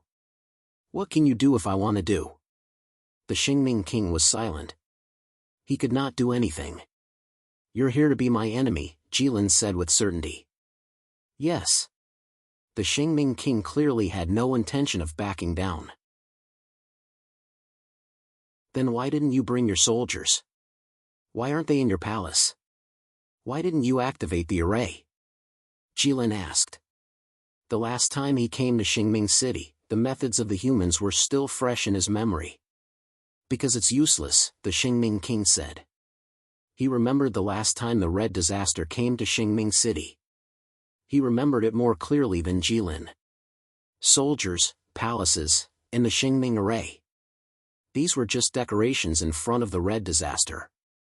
So the Xingming king did not bother to waste this resource. "Then you're useful here?" Jilin did not understand. This is not a matter of whether I'm useful or not, the Xingming king said. Someone has to resist you. Someone has to negotiate with you.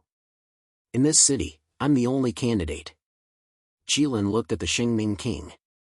It was the logic of the humans that went against the nature of living things again. As living things, how could they give up on life? Was there anything more precious than life? Why did he not understand? However, as expected of her father, they were of the same origin, just as he said. Jilin gently placed the holy coffin on his shoulder on the ground. He pushed it forward. You don't have to fight with me. I'm just here to send her home. Chapter 444. The Xingming king looked at the sarcophagus that was sliding forward, and his expression changed drastically. He could not help but take half a step forward, but he seemed to have thought of something. He abruptly retracted the half step he had taken. This scene was completely out of Jilin's expectations. In his imagination, the Xingming king would either lie on the sarcophagus and cry loudly, tears and snot streaming down his face. Or he would hold the sword and fight him like a madman. What was the meaning of this? After a moment of silence, Jilin, who had tried his best not to take the initiative to speak to humans, felt that he should be the one to speak first. Sorry. Jilin lowered his head slightly to the Xingming king, his expression solemn. Only the Xingming king was stunned. Even Bane could not help but open his mouth wide, because this scene had completely shattered his understanding. Jilin bowed his head to a human and sincerely apologized. He had never imagined this scene even in his dreams. For Jilin, instead of apologizing, it would be faster to just kill the other party. Although it sounded a little unreasonable, dragons were supposed to be unreasonable. Bane originally thought that after Staya died, Jilin would let himself loose and use all kinds of sinister and dirty methods. But this time, Bane was a little confused. No. Facing Jilin's unprecedented apology, the Xingming king did not appear to be moved. This is her own choice. Going to the Snow Wind Empire was her own will, no one kidnapped her, and bringing the sarcophagus was the result of her standing against everyone's objections. Now that things have come to this, it can be said that she got what she wanted and died a worthy death. Jilin's first apology was not completely useless. The Xingming king clearly knew that he had no ill intentions, so he let go of the sword and let the priceless king's sword fall to the ground, making a crisp sound. The Xingming king also knew that it was just a sword, no matter how sharp it was, in the face of the red disaster, it was useless. But he still brought it, and this thing now represented a kind of attitude. Resistance, unyielding. Facing the red disaster alone, if he did not bring a weapon, it would really look like he was surrendering. But there was no need for that now. The Xingming king took a deep breath and walked to the side of the divine coffin. He ran his finger across the flourishing patterns on the coffin and was speechless for a while. He received the news of Staya's death almost on the same day.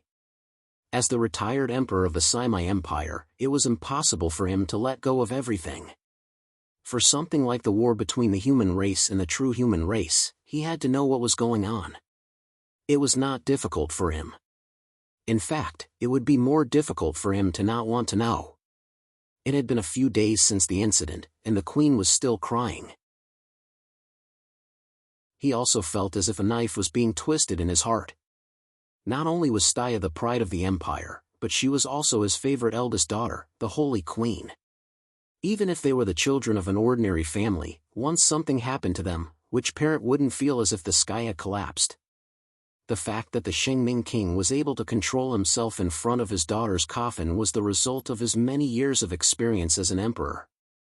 Of course, this was because everyone in the Saimai Empire was kind and believed in the Church of Light. If this were the emperor of the Middle Empire, seeing his own child's coffin, he would not only snort in disdain, but also call it a piece of trash. The Xingming king looked at the coffin. She stuttered for a long time but could not say a complete sentence. In the end, all that was left was a meaningless mouth. Your Majesty. My condolences. At some point, Bane placed the child on the ground and knelt down on both knees. He bowed to the Shengming king as a citizen greeting the emperor. It was hard to imagine that he still felt that he was a citizen of the Saimai Empire. He didn't even believe in the Church of Light anymore. The Shengming king looked at Bane in shock and finally recovered. Before she died, was she afraid? The Shengming king asked in a trembling voice. Jilin could clearly see that he was trying to control himself. The veins on his neck were bulging. This was the result of his neck muscles exerting all their strength. Even so, the Shengming king still could not control the trembling in his voice. No. Jilin looked directly into the Shengming king's eyes. The majestic golden dragon eyes had never been as gentle as they were today. Although his voice was soft and slow, like the misty rain in Jiangnan, it was still. But it was very firm, and he spoke word by word. She fought fiercely with the Demon King. She fought with her life on the line. Her fighting spirit was high, and she did not cower at all. Before she died, there was not a trace of haze on her face. There was no fear or unwillingness. There was only satisfaction and silence. She pressed forward, and she had no regrets even in death. This is something that I cannot understand. Jilin had never been so solemn and serious in telling a lie. Actually, he did not see when Staya died. By the time he arrived at Wind Moon City through Aisha's teleportation array, Staya had already killed herself. She was completely dead. And with the difference in strength between the Demon King and Staya, the two of them could not have fought fiercely. Of course, he did not know the exact situation before Staya died. He also did not know whether she felt despair when she realized the huge difference between her and the Demon King, or whether she was afraid when she faced death.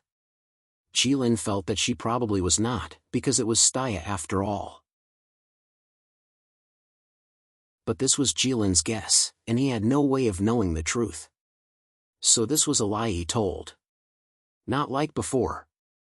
In the past, Jilin lied only for fun, to show that his brain was better than the other parties, or just because he was bored. But this time, his mood was so heavy. But when he saw the Shengming King's relieved expression, Jilin seemed to suddenly understand why human society was always full of lies. To put it more arbitrarily, lies were the greatest weapon that humans had to deal with the hardships in life. As for bravery and hope, it was not. Hope often led to disappointment. As for bravery, there were very few people who were truly brave in this world. Most of them dragged out an ignoble existence, comforted themselves, and resigned themselves to the hardships in life, and turned their heads away. People like Staya, who had the courage to face the hardships in life, were either dead, or had extremely difficult lives, and were beaten black and blue by life.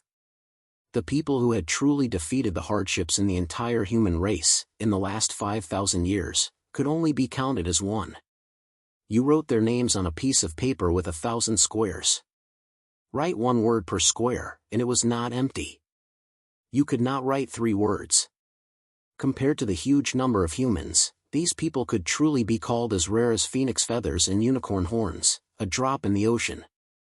They were too rare, and could even be said to be rare in hundreds of years.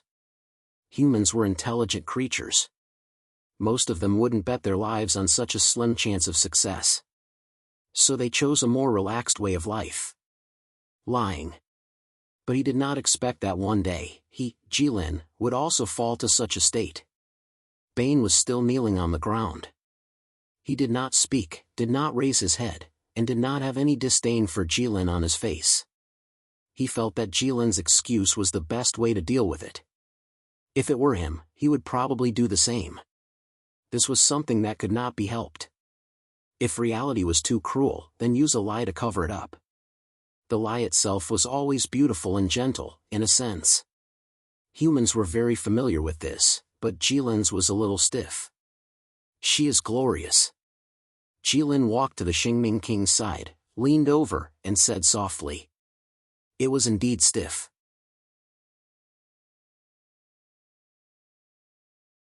Chapter 445.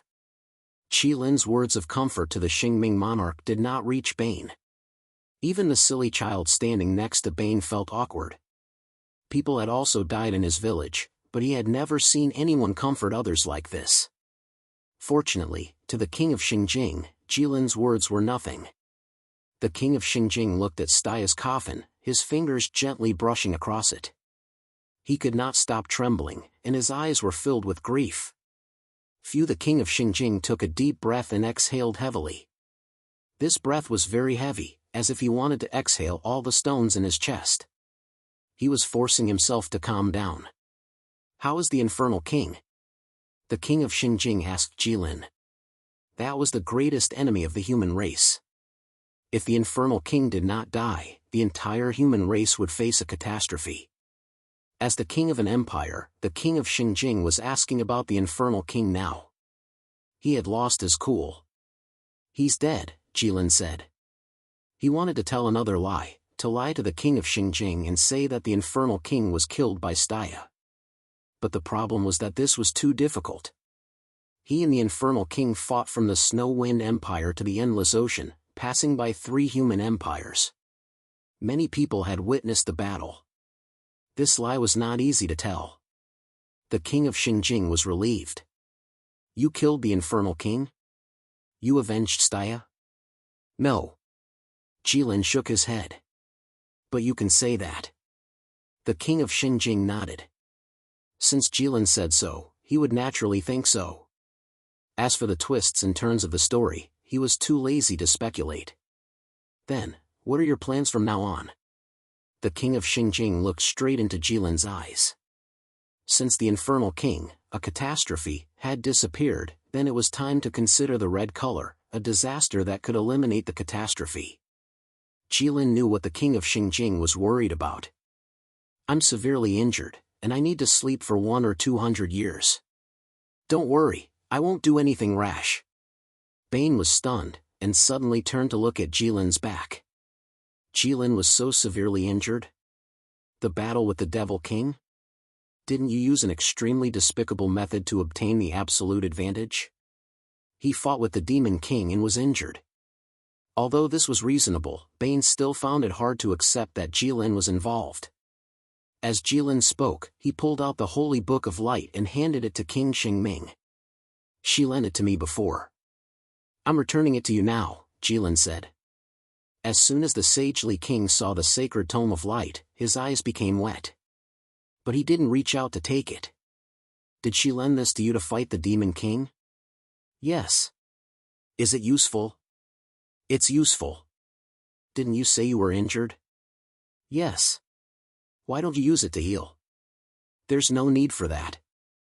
Jilin placed the sacred book of light in the sagely king's hands. "I want to sleep for a while too." King Xingming was silent for a while. He first looked at the coffin on the ground, then looked at Jilin.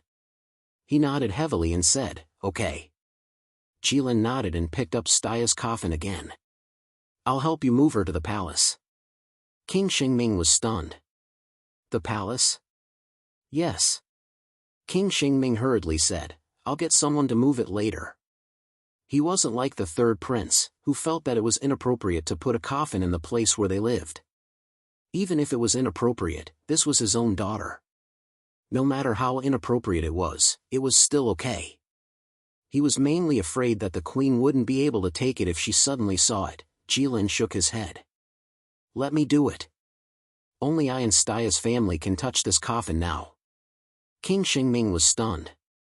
Then, his eyes suddenly became sharp. Together with the tears in his eyes, he was like a sword that had just been quenched. Could it be that someone is going to do something to Staya? It was obvious that there was something like a seal on this coffin. This was naturally a protection for the coffin. Only things that were coveted by others needed to be protected. But the problem was that the red disaster was guarding this coffin now. On top of that, this was Staya's coffin. If anyone dared to touch it, they would definitely suffer the craziest revenge of the Saimai Empire. Who would be so stupid to dare to do this? The answer to this question was also very obvious. Why? King Xingming's eyes were filled with madness. At this moment, he almost had the intention to go to war with the Church of Light. King Xingming looked at Bane. He had seen this young man before. He had a close relationship with Staya. Bane hurriedly said, Staya became the Holy Queen and took charge of the Church of Light because of her achievement in defeating the Red Disaster. For this achievement, the people of the Church of Light specially carved a phoenix bathed in fire on Staya's coffin. So that was it. King Xingming suddenly understood. Did the Church of Light want to scrape this phoenix down? Follow me, King Xingming said. He turned and walked towards the palace. Jilin and Bane looked at each other and hurriedly followed. Jilin looked at King Xingming's back, his eyes full of admiration. Although he had just lost his daughter and was still in great grief, King Xingming still had the decisiveness of an emperor. He was swift and decisive. What a strong person. As they walked, King Xingming suddenly said, I will use another layer of stone to cover this coffin in the future. As for the original restriction, it will be better to make it so that only you can touch it. King Xingming's voice was steady, but the weight of his determination seemed to be able to crush the earth. Jilin was stunned. Was he afraid that something would happen to his family? Thinking about it, there would not be any problems with King Xingming now. But in 100 years, King Xingming might not be the same. In the face of the huge benefits offered by the Church of Light, there was no guarantee that he would not be tempted and personally send his great-grandmother's coffin over. No need. Jilin said, I will give you 10 years, and then I will take this coffin away. It is not very safe to leave it here. King Xingming pondered for a moment. No need for 10 years, 3 months will do. Jilin was stunned again, and then said with some admiration, okay. Jilin admired King Xingming's decisiveness. But what he did not know was that this was just a human habit. The dead had to be buried in peace. But the holy coffin was made by the Church of Light, after all. With the support of light magic, the body would not rot in it. That was why it could last for 3 months. Then where do you want to take Staya after this? King Xingming asked. Easy. I plan to build a mountain between Xingming City and Mount Gerda. This mountain is extremely dangerous and high, reaching into the clouds. There are no roads. Then I will put Staya's coffin on top and have the flying dragons guard it. How does that sound? Bane pursed his lips. He thought to himself that such a high mountain with no roads could only be guarded by the flying dragons. Not buried? King Xingming blinked. Jilin smiled and looked at the sun above his head. He did not find it dazzling because his eyes were brighter than the sun. She should be illuminated by the light for a long time. What do you think? That is good. King Xingming nodded heavily.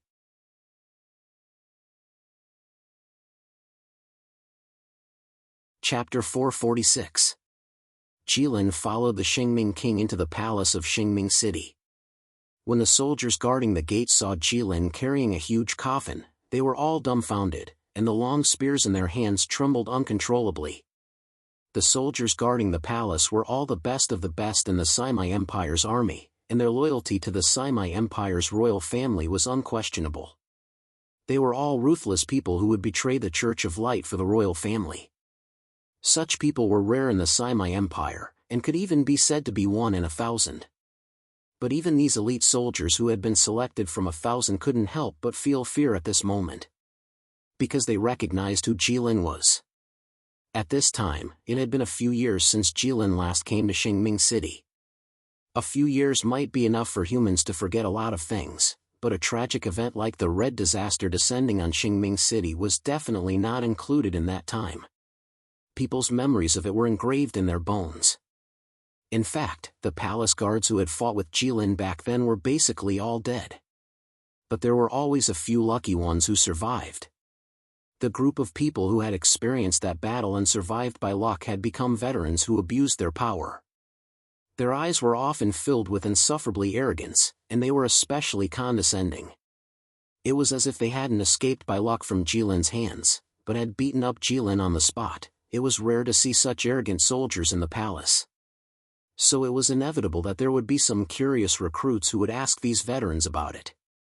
The veterans, on the other hand, had a proud and somewhat fearful expression as they described the exciting experience of facing the Megalosaurus head-on with their lives on the line. Most of the veterans' descriptions were meaningless exaggerations. Even the new recruits who hadn't seen much of the world could feel it. But there was one thing that the recruits felt that the veterans were not lying or exaggerating. Because all of them had said the same thing about this point. That was, the red disaster could freely transform between the Megalosaurus and the human form. The red disaster's human form looked ordinary, but he had a very conspicuous characteristic. Golden eyes and red hair, this characteristic was too easy to recognize. Qilin's eyes didn't look like a human's. His eyes were really glowing. You could tell that his eyes were golden from 10 meters away. In addition, his hair was so red that it looked like it was on fire. Was this the greatest calamity for mankind? The soldiers guarding the door panicked. They wanted to rush forward to protect the Xingming King, but the Xingming King was too close to Jilin. The soldiers were also afraid of making a big mistake by acting rashly. Therefore, even when the Xingming King walked in front of them, these soldiers still had not figured out how to deal with him. "Open the door," the Xingming King said plainly. "Your Majesty." The soldiers guarding the gate were shocked. His eyes were filled with disbelief. "Open the door," the Xingming King said again, his tone heavy. The guard was stunned. "Open the door." With a rumbling sound, the door of the palace slowly opened.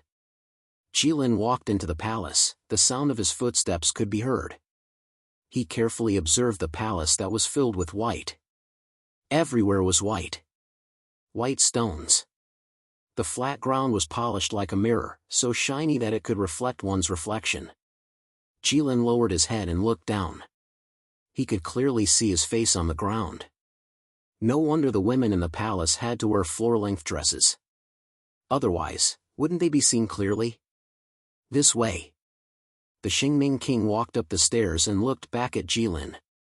Jilin followed the Xingming King and walked up to the top floor.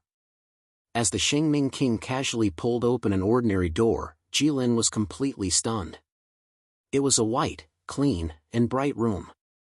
This was a very large room, but there were no extra decorations in the room. There was only a table, a chair, a few large bookshelves leaning against the wall, countless neatly arranged books, and a few vases of white flowers everywhere. Between the bookshelves were huge floor-to-ceiling windows. They almost took up an entire wall, and the bright sunlight shone through the windows. Everything was so bright. Even the dust particles floating in the sunlight could be seen clearly. A gentle breeze blew past, fluttering the white curtains on the windows and swaying the delicate flowers in the room. The air was filled with the scent of flowers and sunlight. It was just like when the owner of the room was still here. Jilin had seen this room many times, but this was the first time he was here in person. It was said that a person's personality could be seen from a person's room. The biggest characteristic of Staya's room was that it was clean. It was so clean that it made people feel ashamed. "Just put it here?" Jilin looked at it for a while and asked. "Yes, I think she'll feel at ease if it's the same," the Xingming King said. "People like her will feel at ease wherever they go." Jilin said something beautiful, which was rare for him. The Xingming King nodded. "In 3 months, I will come and take her away." "No problem." Jilin grabbed Bane, walked to the window, and jumped out. Since everything was done, Jilin was too lazy to go back the way he came. But more importantly, Jilin left in such a hurry because he didn't want to see Staya's mother. Based on his observations of humans, women were always more troublesome and unreasonable than men when it came to matters like this. Actually, Jilin's actions weren't wrong in a sense. But he forgot one thing, and that was that Bane was still holding a child in his arms. The moment Jilin jumped out of the window, the child began to cry again. It was heartbreaking. "It's okay, it's okay. Don't be afraid." Bane quickly covered the child's eyes. Jilin turned into his dragon form and began to fly steadily in the sky. Bane coaxed the child for a long time, and it finally stopped crying. But how could the little child resist the temptation of flying in the sky? It didn't take long for it to forget its fear and dance with excitement. Suddenly, he forgot where he was standing right now. Under Bane's careful persuasion, the child finally told them where its home was. It was a small town beside the sacred city. Otherwise, a child wouldn't have come to the sacred city to play alone. Jilin and Bane sent the child to the entrance of the village, and watched as the child reluctantly ran into the town. Jilin looked around the village. It was indeed very close to the sacred city. "You are going to sleep for 100 or 200 years? Bane hesitated and asked. Actually, he wanted to ask when Jilin first mentioned this to the sacred king, but he didn't have the chance until now. Not really. Jilin was still looking around with his hands on his hips. I lied to him. I think it's enough for me to sleep for more than 20 years. Why did you lie to him? Bane widened his eyes. Staya's father is very afraid of me. I said this to make him feel more at ease. But this kind of lie will be exposed sooner or later. Yes, but Staya's father shouldn't be able to see it. You mean, the sacred king doesn't have long to live? Yes, he's not young to begin with. He's worked hard all his life, and he's already mentally and physically exhausted. And with Staya's incident, he doesn't have many years left. When did you learn medicine? I read a few medical books at the third prince's place. And you learned it? If you had a pair of eyes like this, it would be very easy. Jilin pointed at his golden eyes. Oh. What are you looking at here? I plan to build a mountain here so that all the humans in the sacred city can see it when they look up. What do you think? I don't think that's a good idea.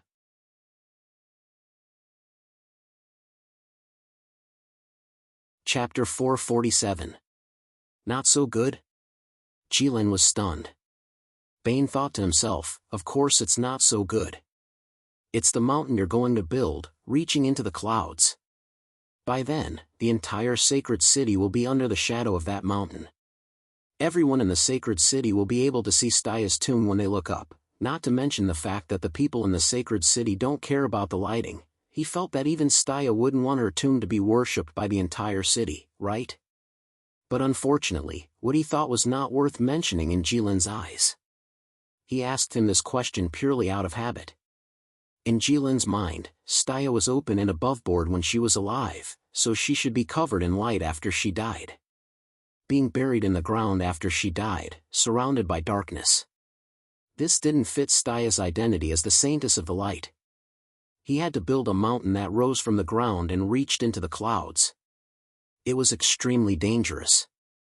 Then, he had to place Staya's coffin on the top of the mountain, where it wouldn't be affected by the wind or rain, only by the sun. There was no way to go up or down in this place. As long as you didn't have wings, you couldn't go up or down. And even if you had wings, you wouldn't be able to go up from such a high height, unless you were a large bird like the golden eagle. Jilin looked around and started to think about where to start digging. Bane also walked around in a circle. He thought to himself that the Saimai Empire really had a few mountains blocking the way. Why not? Jilin was a very, very lazy creature. Or rather, most of the dragons were like that. When there were no enemies or things for them to do, they liked to lie there and not move. Jilin was willing to give Staya a mountain, which was already out of respect for Staya. She was a hero, which was very rare. He couldn't follow Bane's idea to build a mountain and do something that would benefit the country and the people at the same time. He couldn't fly so far to move a few mountains back. He chose to use local materials. Jilin transformed into a dragon and started to dig a hole in the ground. Then, he pressed the soil that he dug out and piled it up. The hard soil was as soft as tofu under Jilin's dragon claws, so the work went quite smoothly. But this kind of repetitive work really tested one's patience. And Jilin happened to be an impatient dragon. On the third day after Jilin started to pile on the mountain, Bane shook his head, indicating that he couldn't stand it anymore and went home. He hadn't returned home for a long time. It was a small mountain village with a very casual name. It was there that Staya broke into his world like a god descending from heaven. A month later, Jilin's mountain was already taller than the sacred city. countless people from the Simi Empire came to watch the spectacle of the megalosaurus building a mountain. In the beginning, there weren't many people, but after the first group of people returned safely, more and more people came to watch. In the end, there were people standing outside Qingming City. Even the army of the Simi Empire was mobilized to maintain order. A month and a half later, Jilin couldn't continue this boring work anymore. He transformed into a human and went to see the king of Qingming. He asked the king to introduce him to an excellent earth elemental magician and learn some earth elemental magic. 3 months later, the tallest mountain in the world appeared beside Qingming City. People called it Saintus Mountain. Jilin used the dragon scale sword to flatten the mountain peak above the sea of clouds. First, he placed Staya's coffin on it. Then, he placed the huge square stone tablet that he found before in front of Staya's coffin to act as a tombstone. He used his fingertips to write, Saintus of the Light, Tomb of Staya. Jilin set up a restriction around the platform at the peak of the mountain to ensure that no humans who liked to climb up the mountain would climb up. At the same time, he summoned 20 flying dragons to guard the mountain overnight. He used earth elemental magic to create countless earth puppets, and they wandered around the Saintus Mountain day and night. Their mission was to attack all living things on the Saintus Mountain except for the flying dragons. It was a success. After the mountain was completed, Jilin flew back to the Red Dragon Palace and briefly dealt with Sing, the king of dwarfs, and Bat-Tel. Jilin lay on the gold pile. He didn't fall asleep immediately. Instead, he repeatedly replayed his battle with the Demon King in his mind, the battle that lasted for a few days and nights. The Demon King's every move was dismantled in Jilin's mind. Then, it was the Elven Queen's move. Jilin replayed the Elven Queen's move twice and gave up. Mainly because she only punched once, and there was nothing to reproduce. Moreover, Jilin could see the mystery of the Demon King's move. His every move seemed to contain the truth of heaven and earth, and it was extremely wonderful. Jilin could benefit from it every time he replayed it. But no matter how Jilin looked at the Elven Queen's move, he couldn't see anything good about it. It was really like a light punch from a powerless human, but the Elven Queen's punch was like a thunderbolt. Jilin knew that it wasn't that the Elven Queen's move wasn't good, but that he couldn't see it yet. Therefore, Jilin replayed the battle between him and the Demon King over and over in his mind. But he didn't expect that 2 years had passed. It wasn't until Bane appeared in front of Jilin that Jilin's meditation was interrupted. Jilin, long time no see. The slightly mature Bane looked at Jilin and said with slight emotion, "What are you doing here?" Jilin naturally wouldn't be as sentimental as him. Moreover, it had only been 2 years, so how could it be considered long time no see? "I'm getting married in 2 days, and I'm asking if you want to come?" Jilin was stunned, and only then did he seriously size up Bane. He suddenly realized that the human in front of him was very different from the immature and impetuous young man from a few years ago. It became calm and steady, and there was a hint of profoundness. He was actually about to start a family. Jilin realized that in just a few short years, the impact on humans was very big. Tisk, tsk, tisk. Jilin looked at Bane and couldn't stop clicking his tongue. Bane's face was a little dark. "Do you know that it's actually very scary for you to make this expression with the body of a dragon? It makes me feel like I'm a delicious food in your eyes." Jilin ignored Bane. He was just calculating in his heart. The kid in front of him looked like an honest person, but in fact, he was very different from his appearance. He was a person who loved everyone he met, but unfortunately, although he had the same hobby as the third prince, he didn't have the same ability as the third prince. In the beginning, he liked Staya, but later, because of the huge gap between them, there was no relationship. Later on, he liked a very fair human, but later on, he let him kill him. In fact, when he was in the Middle Empire, he was also secretly attracted to the sister in Spring Breeze restaurant, but because Aisha and Staya were next to her, he didn't dare to make a move.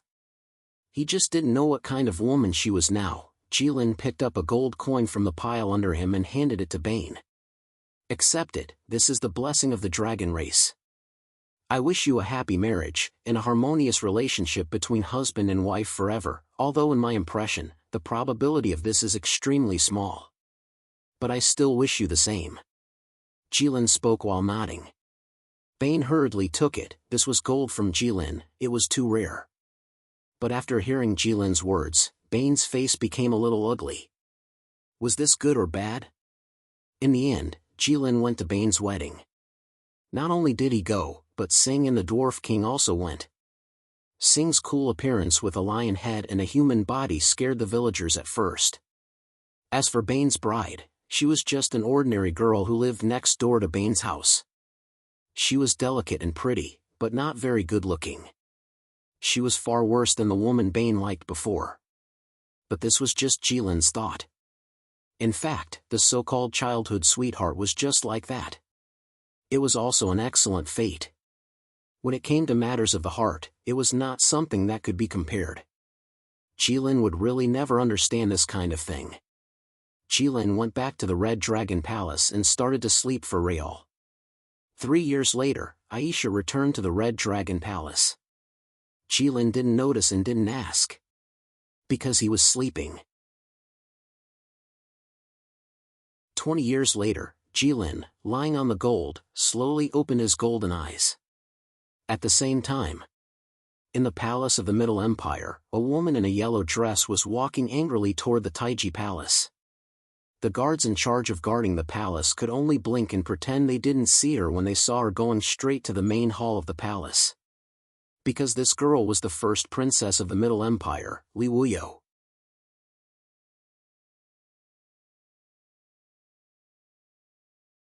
Chapter 448. Time flew by, and the years passed. Time was like an extremely fast river, washing everything in the world.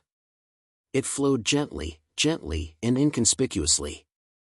But with her departure, the world became like a sea turning into mulberry fields. The people of the world quietly changed a few times. The third prince was now middle-aged, carrying the huge Middle Empire on his shoulders. He spent all day lying on his desk, dealing with a myriad of affairs. Ever since Jilin piled up that mountain, there had been no news of him for 20 years. In other words, humans had been stable for 20 years. The various empires had more or less recovered. Logically speaking, since the third prince now had the invincible power of the human emperor, he should have done something. But that was not the case. Humans ushered in an unprecedented 20 years of peace and stability. Because everyone knew that the Red Disaster was not dead. At this time, humans were fighting to the death. Even if someone could unify the human race, it would be meaningless if they did not get rid of the Red Disaster. In getting rid of the Red Disaster, in other words, it was meaningless for humans to fight each other and do anything at this time. They could only continue to develop and cultivate their strength. The third prince frowned and lowered his head to stare at the map of the Luo River on the table. He stroked his 3-finger-long beard with one hand, while his other hand slowly moved along the Luo River on the map. Your Majesty, the tea is cold. The eunuch standing behind the third prince saw that the teacup on Zitong's desk was no longer steaming. He leaned over to the third prince and whispered softly. The third prince did not raise his head. He just shook his head gently, indicating that he did not need to change. Because he was now studying a truly important matter. It was not an exaggeration to say that it would be beneficial for 1,000 years. That was the Luo River. The Luo River was the longest river in the Middle Empire. It ran through the east and west of the Middle Empire. Many people in the Middle Empire relied on this river for irrigation. But everything created by the heavens had advantages and disadvantages. It was precisely because it was long that it was extremely complicated. It was just a river, but it passed through mountains, plains, canyons, mountain passes, and almost all the terrain of the Middle Empire. Even in places where there was a large disparity between the levels, it was easy to poison the common people. Therefore, the management of this river was not easy. Governing the Luo River was something that many generations of emperors wanted to do but failed to do. This was because she was simply too long. If they wanted to manage her, they would have to expend a huge amount of manpower and resources. On the other hand, the Middle Empire was huge, and its politics were complicated. It was surrounded by powerful enemies, and its days of internal and external troubles were almost non-stop. Therefore, even if the previous Golden King wanted to deal with it, he couldn't do much. He could only deal with it. However, things were different in the third prince's generation. Now that the red disaster was floating in everyone's minds, no one dared to act rashly. With the Middle Empire's internal and external problems gone, it was time to govern the Luo River. Moreover, now that the third prince had the power of the human emperor, he was able to do all the costly projects by himself. The third prince's finger moved slowly. When it reached a certain point, it suddenly stopped and tapped twice. When the eunuch beside the third prince saw this, he hurriedly took out a small book from his chest and opened it. Then, he took out a pen from his sleeve and unscrewed the cap, revealing the tip of the fine white wolf brush. The eunuch stuck out his tongue, as if he wanted to smear the ink on the tip of the pen. "There's ink on the table. Why don't you use it?" The third prince frowned and asked. The eunuch heard this and hurriedly bowed in fear. "The ink, brush, paper, and inkstone on the dragon table are all treasures of the world. They are all your majesty's beloved items. How could a lowly servant like me dare to touch them?" The third prince curled his lips. He wasn't touched at all. He had heard this speech countless times. This group of eunuchs on duty seemed to have discussed it in advance. They didn't miss a single word. "The ink, brush, paper, and inkstone are not my beloved items. The things you record are the most important. Do you want me and my ministers to admire your saliva in the future? Hurry up and use the ink." "Thank you, Your Majesty." For some reason, the eunuch suddenly looked grateful. He knelt on the ground and kowtowed twice. Then, he stood up and carefully dipped his finger in the ink. The third prince looked at the eunuch's smooth forehead and suddenly said, "I remember that you are in the 5th level? Thanks to Your Majesty's blessing, I reached the completion of the 5th level last month." "Oh." The third prince suddenly nodded. "Next time, when you kowtow, be gentle. Don't damage my wooden floor." At this moment, even the eunuch couldn't help but raise his eyebrows. "Remember," the third prince said. The eunuch's expression suddenly became serious. "At Min Mountain, the water current is turbulent. There is a danger of destroying the riverbed. It may blow Min Mountain down 300 feet. The eunuch wrote quickly. He didn't dare to miss a word of what the third prince said. The third prince continued to read. The Luo River on this map was no different from the real Luo River in his eyes. Because he had flown back and forth over the Luo River no less than 10 times.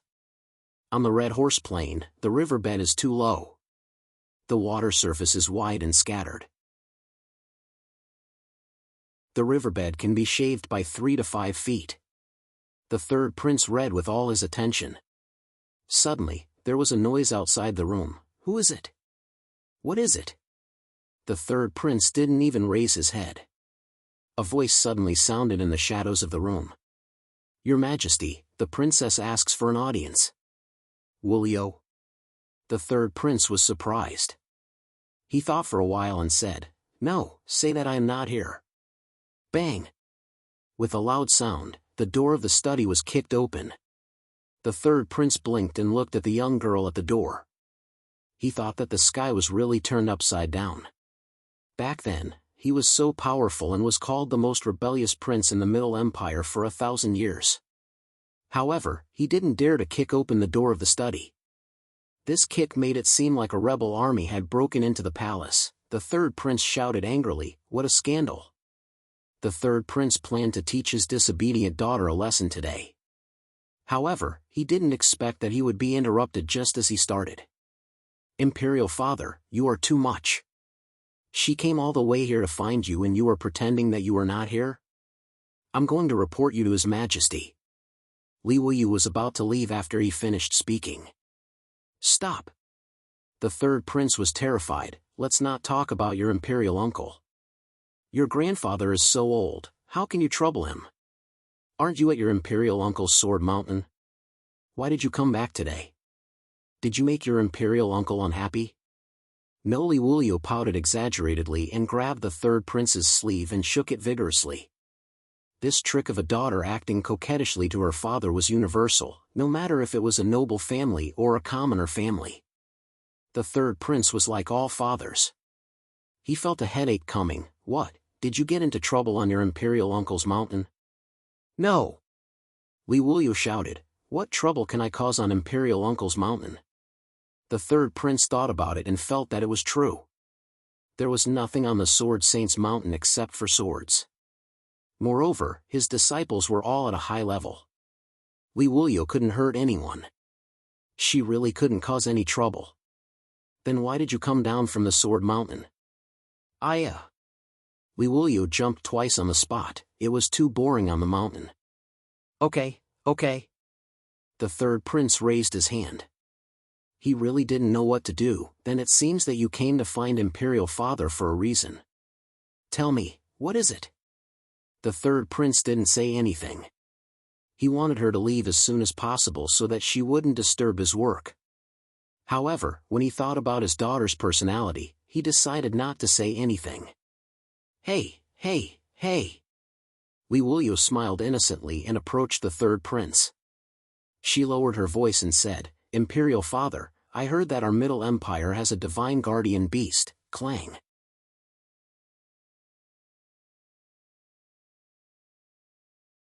Chapter 449. Clang. The sound reverberated throughout the imperial study, instantly attracting everyone's attention. The third prince lost his balance and subconsciously leaned on the table for support, knocking the azure hibiscus brush cleaner off the table. The water in the brush cleaner spilled all over the floor, but the porcelain brush cleaner didn't break. Instead, it made a metallic sound when it hit the floor. The third prince glanced at the eunuch, thinking that he didn't lie to him. What a treasure. No. What? What did you say? The third prince knew that he was too shocked and absent-minded, so he quickly composed himself. Li Wuliu glanced at the brush cleaner on the floor and was shocked. She knew that the third prince's strength was now above the Sword Saint's. He was the emperor of the human race who gathered the fortune of the human race. He was someone who could easily cut down a mountain. How could her legs suddenly go soft? Not only did she lose her balance, but she also knocked something off the table. I said. I heard that the Middle Empire has a divine guardian beast. Li Wuliu probably knew that she had said something wrong, so she didn't speak as confidently as before. The third prince's eyes widened as he stared at Li Wuliu. Who told you that? Li Wuliu looked at her father's serious face and couldn't help but feel a little guilty. It was Uncle Zhao Qi who told me. Phew. The third prince immediately breathed a sigh of relief, but there was another trace of anger in his eyes. Since it was Zhao Qi who said it, it meant that no one with ulterior motives wanted to harm the princess, so it wasn't a big deal. But what made him angry was that Zhao Qi could have said anything to the princess, but he had to say this. Didn't he know that Brother Long was a ball of fire that ordinary people couldn't touch or touch? This girl, why did she have to think about the divine guardian beast? She shouldn't accidentally get herself involved again. Didn't she know that Brother Long had a hobby of catching princesses? Sewer, come here. The third prince put on an extremely fake smile and waved at Li Wuliu. Father, let's talk about the guardian beast of the Middle Empire. Li Wuliu was immediately overjoyed. He did not suspect anything and snuggled up to his father. Imperial Father, please speak. The third prince gently put his hand on Li Wuliu's shoulder. His eyes flashed, and the power of providence of the human race surged out of his palm. Li Wuliu was instantly subdued. Father? Li Wuliu screamed and twisted her body, but no matter how hard she struggled, she couldn't break free from the restraints set by the third prince. Shadow 5, send the princess to the Empress. Tell her that for the next 2 months, Sewer cannot take half a step out of Arid Peace Palace. 2 men in black walked in from outside the door. Strangely, the 2 of them were carrying a stretcher that no one knew where they found it. The 2 of them placed Li Wuliu on the stretcher, and there was an inexplicable sense of familiarity in their movements. How could Li Wuyu allow herself to be carried away so obediently? Even though she couldn't move, she still shouted out, "Insolence! I am the princess of the empire. Let's see which one of you dares to touch a corner of my clothes." It was clear that with the emperor's orders, these two men in black dared. Before Li Wuyu could finish speaking, she was placed on the stretcher and carried away. Which one of you is Uncle Shadow 5? Uncle Shadow 5, you can't be like this. Last year during the Hungry Ghost Festival, I gave you wine.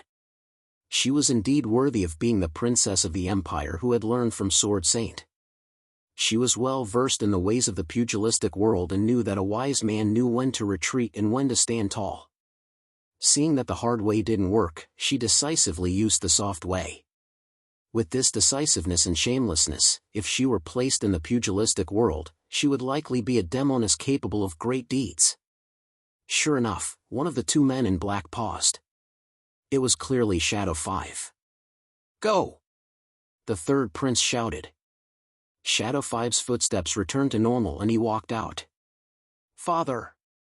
You're too much!" Li Wuyu screamed like a chicken being slaughtered. At this time, she also realized the root of the problem. "I'm going to tell Uncle. Grandpa will go." The third prince ignored her.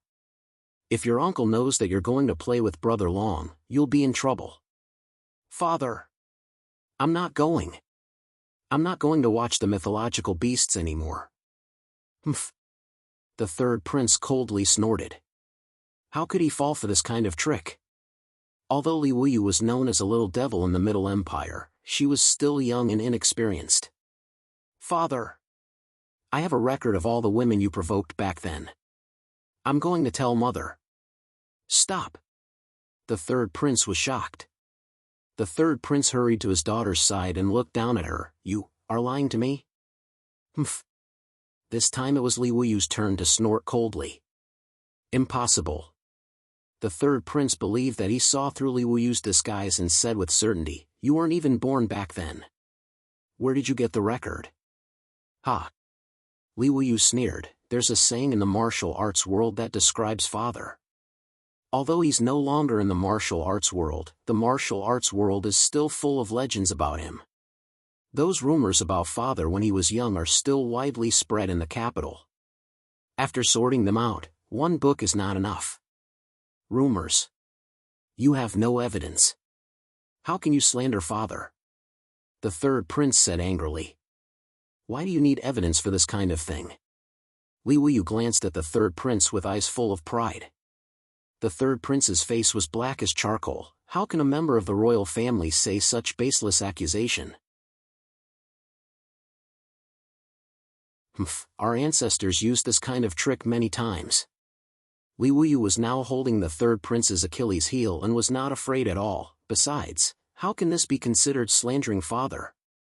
People just told the interesting rumors in the streets to Imperial Mother. Unfortunately, the main character of the story is father. But father also said that these are all groundless rumors.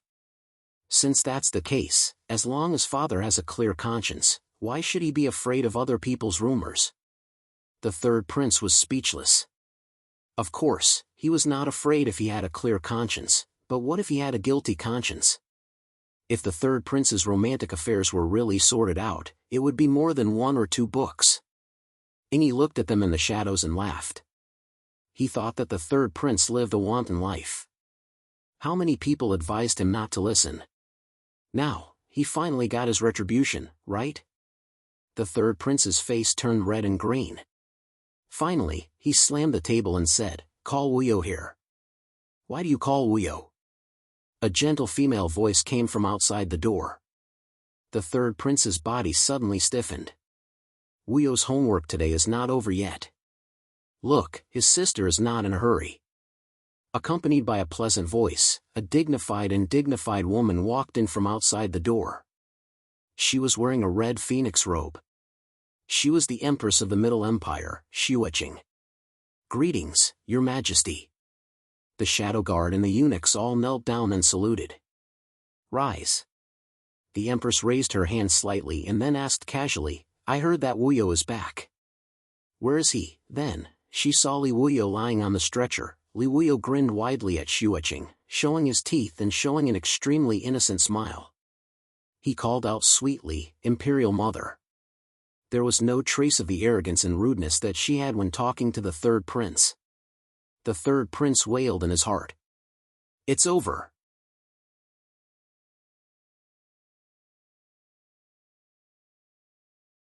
Chapter 450. What is going on here? Xueqing looked sternly at the third prince. The third prince's heart shook. This child is too outrageous. The third prince decided to complain first. "How is it outrageous? Untie the child first," Xueqing said angrily. The third prince glared at Li Wuyo. "You don't know, this child wants to inquire about Brother Long out of boredom. Hurry and take her away. Don't let her leave the room for 2 months. No matter what she says, don't listen and don't believe it." Third young master raised his hand and untied Li Wuyo. Li Wuyo used all his strength to stick out his tongue at third young master in an extremely provocative manner. "Look at how spoiled this child is. Does she have any manners?" The third prince said angrily. But his anger, no matter how one looked at it, was a bit of cowardice. Xueqing and the third prince had been married for more than 20 years. The husband and wife had a harmonious relationship.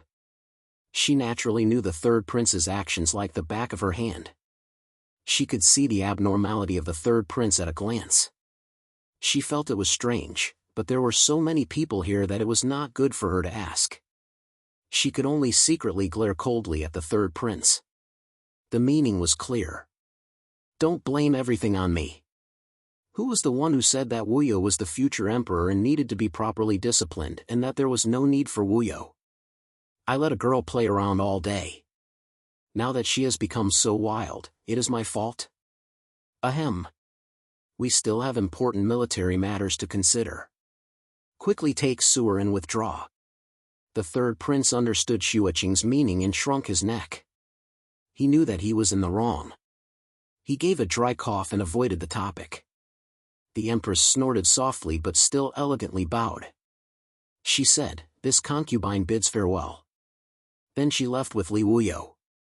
Before Li Wuyo left, he didn't forget to make a face at the third prince. The third prince let out a long sigh in his heart.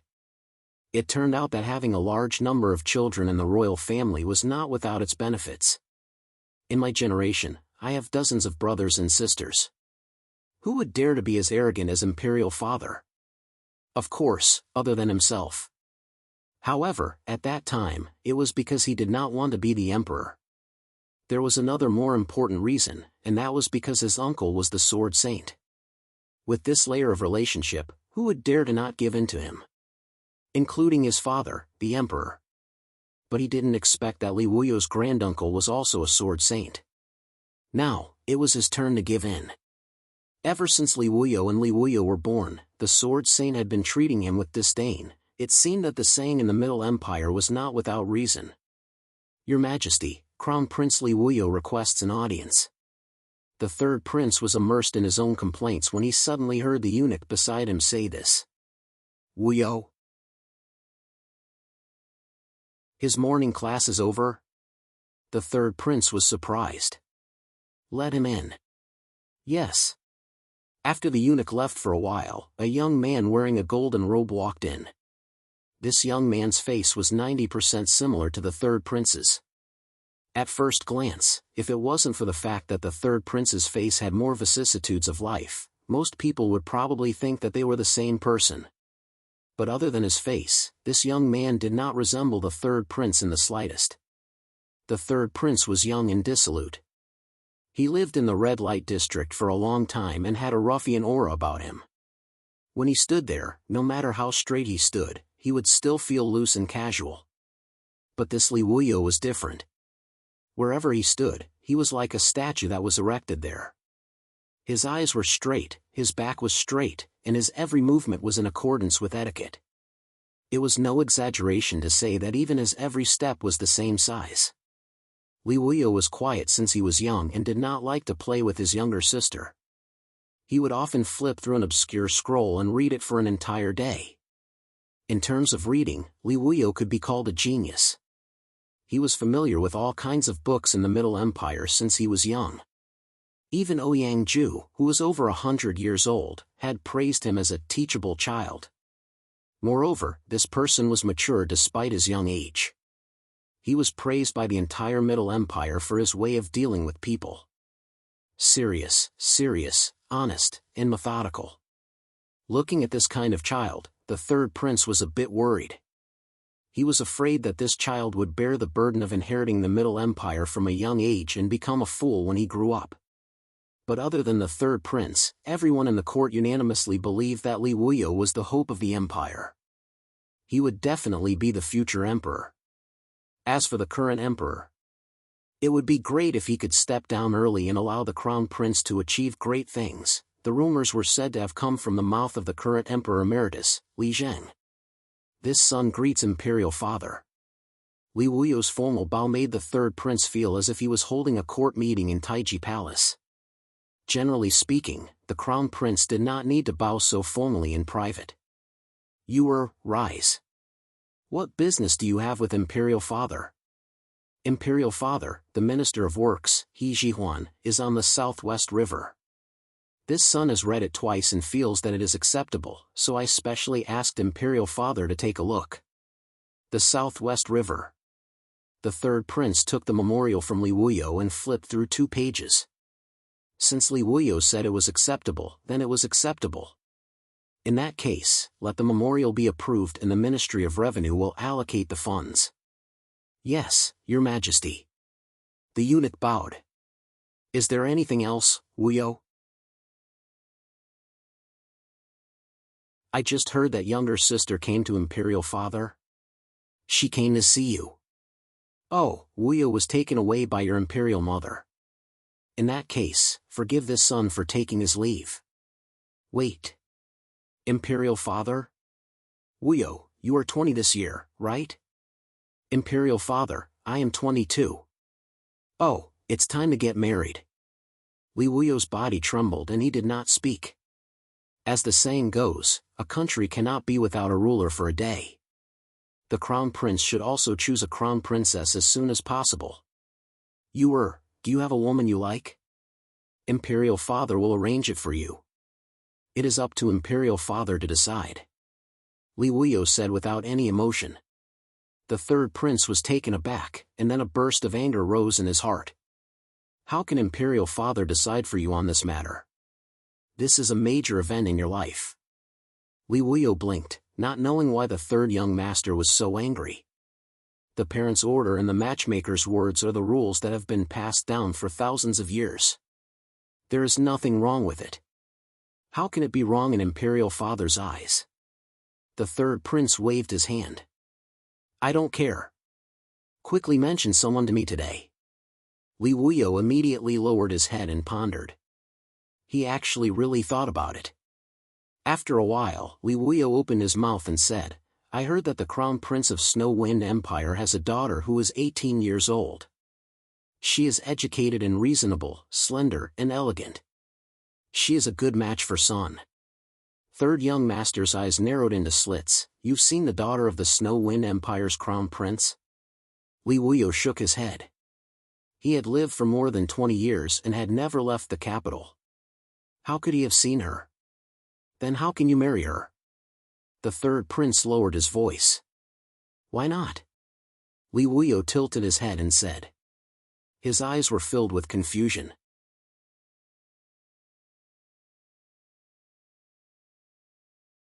Chapter 451.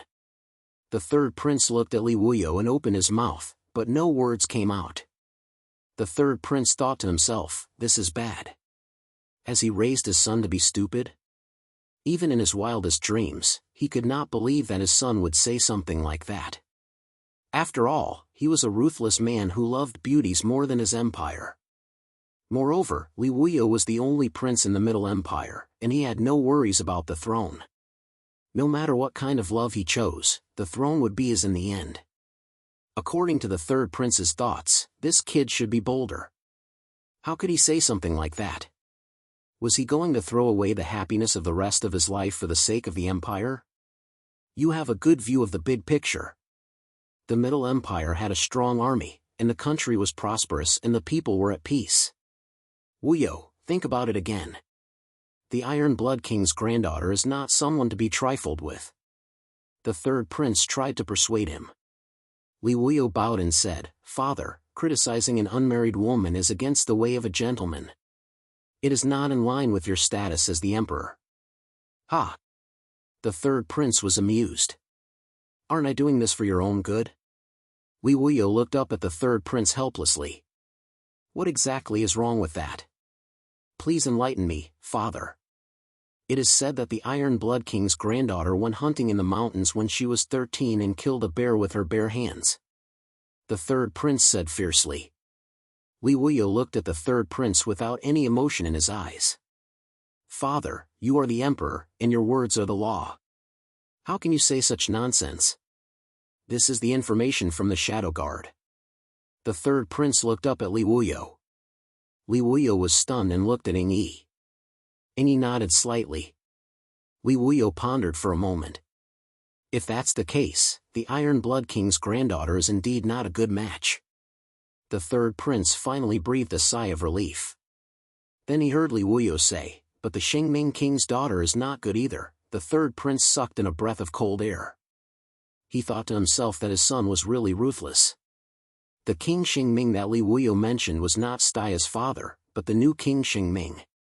He was one of Stia's younger brothers. The previous Xingming king had died 2 years ago.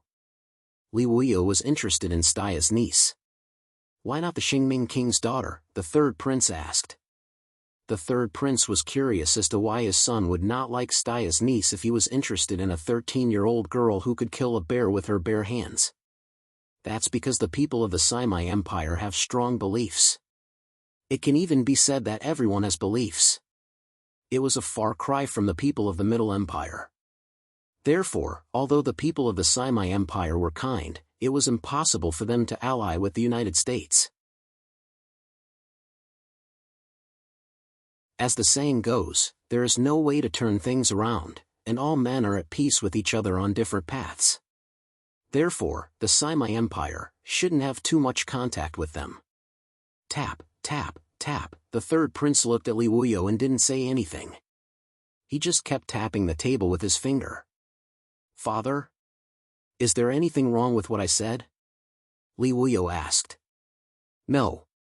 The third prince shook his head. Everything you said is correct, but father wants to ask you, did you not consider the most important question? Li Wuyo immediately frowned. Although he could not be considered to be flawless, he was still considered to be a meticulous person. What question did he miss? Li Wuyo thought about it twice, but he couldn't think of anything. The third prince saw his son thinking so hard and knew that it was hopeless. If he let this blockhead keep thinking like this, he would probably still be standing here tomorrow night. This is an important matter in your life. Why haven't you considered who you like? Who do you want to be your wife? The third prince asked patiently. Li Wuyo blinked. Because this son is the heir to the throne of the empire. Compared to the interests of the people, this son's personal life is really insignificant and not worth mentioning. The third prince suddenly felt that these words sounded very familiar. After thinking carefully, he remembered that these were the words Li Zheng had said to him many years ago when he wanted him to return to the palace. At this moment, the third prince only felt incomparable regret. It seemed that he should raise his own child. He couldn't let others raise him just because he was busy. But it was too late to say anything now. Li Wuyo had already been groomed by his grandfather into someone who was completely suitable for the throne of the empire. Now, he would consider any problem from the perspective of the empire's interests and completely ignore his own feelings.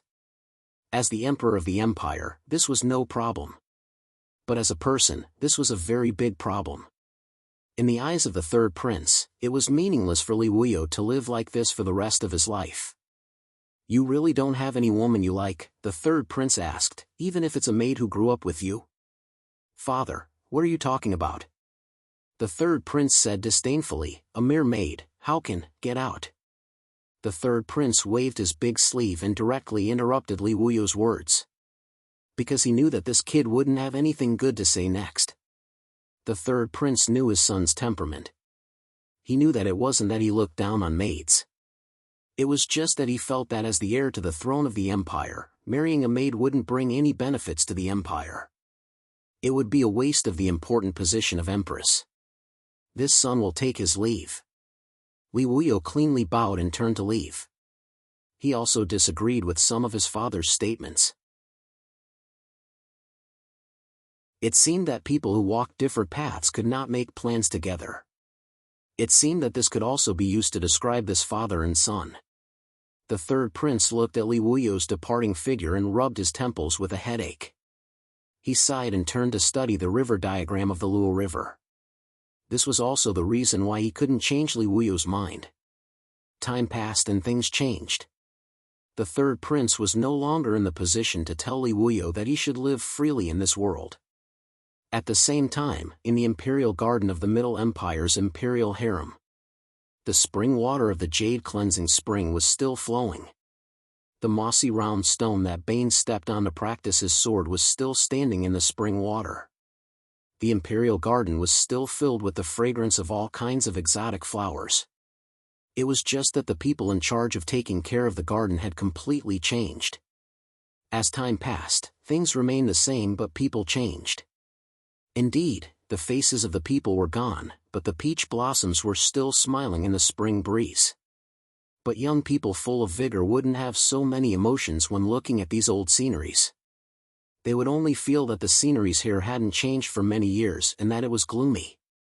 Tell me, Xueqing sat on a stone bench in the pavilion, gently put down the freshly cleaned porcelain cup and looked at Li Wuyo. This. Li Wuyo stood to the side obediently, his hands moving in front of him. Tell me what? Tell me why you ran down from the Sword Mountain? Uncle has been in seclusion recently, and Uncle Zhao Qi is the current leader of the Wulin Alliance, so he's not on the mountain for a long time. Who would play with me? I was bored to death. So you went to find the guardian beast of the Middle Empire because you were bored? Hee. I heard that the guardian beast of the Middle Empire is a godly dragon. I haven't seen a godly dragon yet.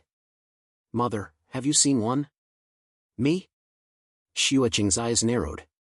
She suddenly remembered the golden-eyed young man who often stayed by the third prince's side and occasionally came to her cloth shop to check on her. She also remembered the huge red shadow that covered the entire capital. The most powerful dragon-level warship in the empire was like a child's toy in his hands. He was the one who put the third prince on the throne. Seriously speaking, if it weren't for him, she might not have become the empress. Of course, I've seen it. Oh? Is the godly beast very powerful? Of course. How powerful? It's invincible. Xueqing said lightly. She had never seen the Elf Queen or the Demon King, so she naturally thought so. No way? Li Wuyo didn't believe it. It's more powerful than Uncle? Li Wuyo had thought that the Sword Saint was invincible since he was young. Yes, Xueqing said. Mother, I want to see the godly beast of the Middle Empire. Li Wuyo shouted. Xueqing was silent for a moment, and then she actually thought about it seriously. She looked at Li Wuyo and said softly, okay.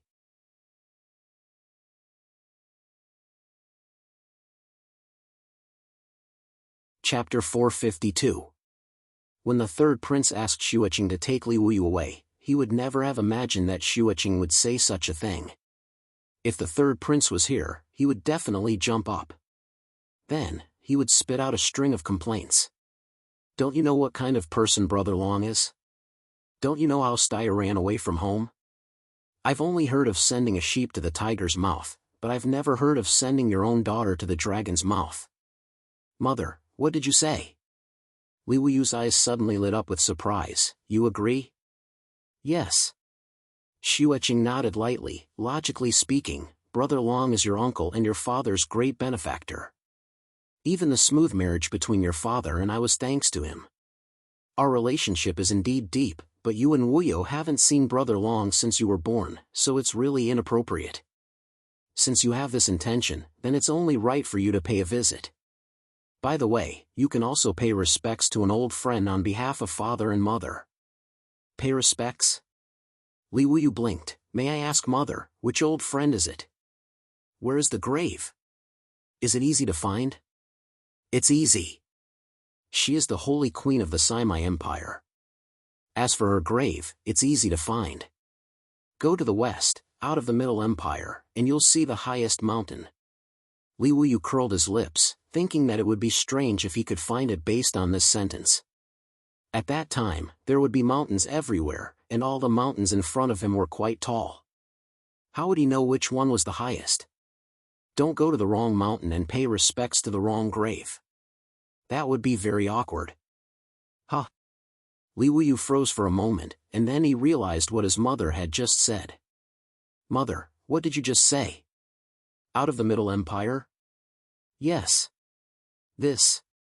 I want to see the guardian beast of the Middle Empire. It's not convenient. Who said it's not convenient? It's convenient. Mother. Mother, could it be that the Middle Empire's guardian beast isn't in the Middle Empire? Who said that the guardian beast of the Middle Empire is going to be in the Middle Empire? Where is it then? West. Saimai Empire? That's on the way, but why? Further west. Further west. Could it be the western border of the Saimai Empire? It was said that this was the border between the human race, the fire demon race, and the dwarf race. Could it be that the divine beast is guarding the borders of the human race and suppressing the fire demon race and the dwarf race for the human race? Block the entrance to the demon realm and defend against the demon race for the sake of the common people? During the 20 years that Jilin had been asleep, various non-human forces had developed rapidly. They had all stepped onto the world stage and entered the vision of the vast majority of humans. Therefore, the people who liked to give names gave all the major races nice names. The remaining true humans in the north were known as the ice demons. The elemental creatures in Mount Gerda were known as the fire demons. The orcs in the south were known as the orcs. However, the sea race and the endless ocean were known as the water demons. The latter two were still fine, but the fire demon race and the ice demon race knew very little about them and were very wary of them. Humans saw them as a threat. They always suspected that they were eyeing humans covetously and would attack them one day. This kind of persecutory delusion was an old illness of humans. However, the sad thing was that this delusion often came true, so they called it preparing for a rainy day. This illness of humans was getting more and more serious, and even the royal family was no exception. Xueqing pondered for a moment, not knowing how to explain this to her daughter. Although there are some differences, you can understand it this way. From the results, it seemed that Jilin had indeed controlled the fire demon race, the sea race, and the beast race by himself so that they could not easily invade the human race. However, the problem was that the several changes 20 years ago, when the strength of the various races increased greatly and they took away a large portion of the human race's territory, it was all because of Jilin. Oh, the divine beast of the Middle Empire is really powerful. Li Wuyu did not suspect anything and nodded repeatedly, her eyes shining with wisdom. She praised loudly, but mother, how can I go so far? Li Wuyu's expression changed from joy to worry. Although she was lawless, she also knew that she was a princess of a country. If she were to openly pass through the Saimai Empire, it would not be a small matter. Moreover, if she were to walk such a long path, her father and mother would definitely send guards to follow her. At that time, it would be a waste of manpower and money, and she would feel bad. More importantly, Li Wuyu had been following the Sword Saint for many years, so it was inevitable that he would be influenced by the Jianghu habits. She thought to herself, I, Heroine Li, am the last disciple of the Sword Saint, a well-known figure in the Jianghu. Even if I can't be alone in the Jianghu, it's fine to be free and unrestrained, but what's with being followed by a bunch of lackeys of the imperial court? If this spread out, wouldn't my reputation as a heroine be tarnished, and people would laugh at me? Li Wuyu thought with a bitter face. On one hand, she wanted to go to the Saimai Empire, but on the other hand, she was afraid that it would be too ostentatious and tarnish her reputation. At this time, if Xiao Qi was present and knew what Li Wuyu was thinking, he would definitely say, "That's not necessary." Because Li Wuyu had no reputation in the Jianghu. The title of heroine was nonsense. Although she had done heroic things before, it was always a weekend. In the end, it was either the disciples of the Sword Mountain or the people of the Shadow Guard who had to deal with the aftermath. "Don't worry, I have a way to send you there," Xueqing said with a smile. "Mother, you have a way?" Li Wuyu's eyes widened. "Of course. Otherwise, the Middle Empire is thousands of miles away, and your father doesn't allow you to go, let alone your uncle. How can I let you go alone? Mother is the best. How can I go?" "Wait." After saying this, Xueqing got up and walked to her bed. She gently pressed on a corner of the bed. Kacha. A secret compartment popped out from the bedside. Li Wuyu's eyes widened. He didn't expect that there would be such a mechanism in his mother's bedroom. Xueqing took out a brocade pouch from the secret compartment and handed it to Li Wuyu. "Mother, this is..." "Take a look." Li Wuyu couldn't wait any longer. After hearing Xueqing's words, how could he wait any longer? He opened the brocade pouch and looked inside. A purple-black crystal was lying in the brocade pouch, emitting a faint light. "Mother?" Li Wuyu naturally couldn't see what this crystal was and became more and more puzzled. Although this crystal looked precious, where was this place? This was the Middle Empire's imperial palace. There were countless treasures in the imperial palace that were more precious than this crystal. How could this thing be worth? The mother of the country specially set up a mechanism in her room to store it. "This was specially given to me by a friend during my wedding with your father. He was afraid that I would encounter misfortune in the imperial palace." What a joke! What misfortune could my mother encounter in the imperial palace? Xueqing smiled but didn't say anything. The imperial palace was absolutely safe for the third prince. But for everyone else, it was the perfect place to get into trouble. Otherwise, how did the third prince's mother die? That was the Sword Saint's sister. Kacha. Xueqing picked up the crystal and threw it on the ground. The crystal shattered, but a small magic array suddenly appeared out of thin air. The Imperial Guardian Beast is behind this teleportation array. Xueqing took out a wooden box from the wardrobe. It was the size of a human head and placed it in Li Wuyu's arms. "This is a gift I prepared for him. I always wanted to thank him for helping your father ascend the throne. I wanted to give it to him for many years, but I never had the chance. You can give it to him on my behalf this time." Li Wuyu was stunned. She didn't expect her mother to have such means. When she took the box, Li Wuyu was shocked. This wooden box didn't look big, but it was actually so heavy. Li Wuyu held the box and walked into the magic array in a daze. Then the magic array activated. She didn't even have time to regret. There was a hazy moment. By the time Li Wuyu could see clearly again, she found that the world had changed. It was like a dream. Waves of heat hit her face, suffocating her. The air was filled with the smell of sulfur. There were red stones everywhere. Red light gushed out from the ground and white light sprinkled down from the sky. This seemed to be a cave, but the walls of the cave weren't made of stone. Instead, they were extremely dazzling seven-colored glass. Looking forward, huge piles of golden mountains filled his eyes. Even though Li Wuyu was a princess, she had never seen so much gold.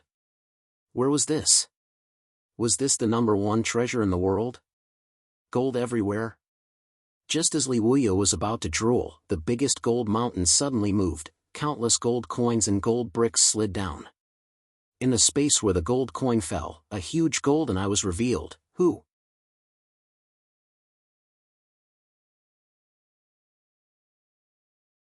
Chapter 453. Who? A deep and majestic voice sounded from within the golden mountain. The sound of crashing waves suddenly sounded from within the huge cave. Hua!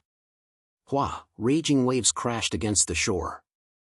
What was broken was not clear green waves, but fiery red magma. That was the source of the red light that was gushing out from underground. Li Wuyo was shocked. Just the sound alone was enough to cause the entire underground lava lake to churn violently. What kind of monster was this? Li Wuyo did not know what it was, but she could tell from the huge golden eyes that it was. It was definitely not a human. This was actually nonsense, but Li Wuyo had already been scared out of her wits, and her brain could only come up with this useless information. Li Wuyo instinctively wanted to scream, but she suddenly found that she could not even breathe. Just as Li Wuyo's face was flushed red and she was about to suffocate, a purple light suddenly descended from the sky and enveloped her. Hiss! Li Wuyo took a deep breath, and this breath was long and hurried. It was like a drowning person's head suddenly surfaced. Li Wuyo sat on the ground as if her bones had been pulled out. Sweat dripped down her face. In just a few breaths, her entire body was soaked in sweat. Li Wuyo looked around and saw a mysterious woman in a black robe standing in front of her. "What are you doing?" Aisha looked at the golden eyes and the golden mountain. "I didn't do anything," Jilin said. "If you didn't do anything, why can't she even breathe?" "She's scared to the point that she can't breathe. What does that have to do with me? Don't you know that humans can't breathe when they're near your true body for the first time? You almost suffocated her to death. Why are you looking for trouble with me?" I didn't even cover her mouth. Jilin was a little annoyed. "But you should restrain your dragon aura." "Why should I? She's the one who trespassed on my territory. Isn't it normal for a human to die after trespassing? By the way, how can someone come to my place through your magic formation? You don't know who she is." Aisha was taken aback. "How would I know who she is?" Jilin asked. Aisha patted her forehead helplessly. "I really didn't expect you to forget about her." Aisha pointed at Li Wuyo and slowly turned around. "She's not." Aisha's voice stopped abruptly. Because he saw Li Wuyo's face. The expression on Aisha's face instantly turned into one of shock. "Who are you?" After saying that, Aisha was stunned because Li Wuyo's eyebrows looked vaguely familiar. Aisha frowned and thought for a moment. "Are you Xueqing's daughter?" "Yes." Li Wuyo looked at Aisha, and his intuition told him that she was the owner of the purple crystal. Xueqing's daughter? Jilin was taken aback and carefully looked at Li Wuyo. Li Wuyo's hair stood on end. "You do look a bit like the third prince." It's only been a few years, and the third prince's child is already so big. Humans are really amazing. Can't you get out of this pile of gold? Aisha couldn't stand it anymore. "No," Jilin said in a muffled voice. The dwarves had spent a lot of effort to bury him. I'm the princess of the Middle Empire." "Li Wuyo, are you the guardian dragon of the Middle Empire?" Li Wuyo looked at the two of them bickering and felt a lot more relaxed. Only then could he muster up the courage to speak. The air suddenly became dead silent. Jilin looked at Li Wuyo and wondered if this person was stupid. Why didn't she die from the heat? Jilin looked at Aisha. "This is the protection I left for Xueqing. She doesn't have any cultivation, so of course I can't let her die from the heat," Aisha said. "How can you be so kind?" Jilin certainly didn't believe that Aisha would do such a thankless thing. Aisha was silent for a moment. "It's Staya's arrangement." Jilin was silent for a moment. He knew that with the relationship between Aisha and Staya, Aisha wouldn't do whatever Staya said. There must be some twists and turns in the process. But Jilin didn't want to ask about the details. That was the power of death. "What did she say?" Jilin changed the topic abruptly. "She asked if you are the guardian dragon of the Middle Empire," Aisha repeated expressionlessly. "No, before that," Jilin said again. Sigh, Aisha sighed helplessly. She knew that Jilin could remember what Li Wuyo said, but she still wanted to play with these boring things.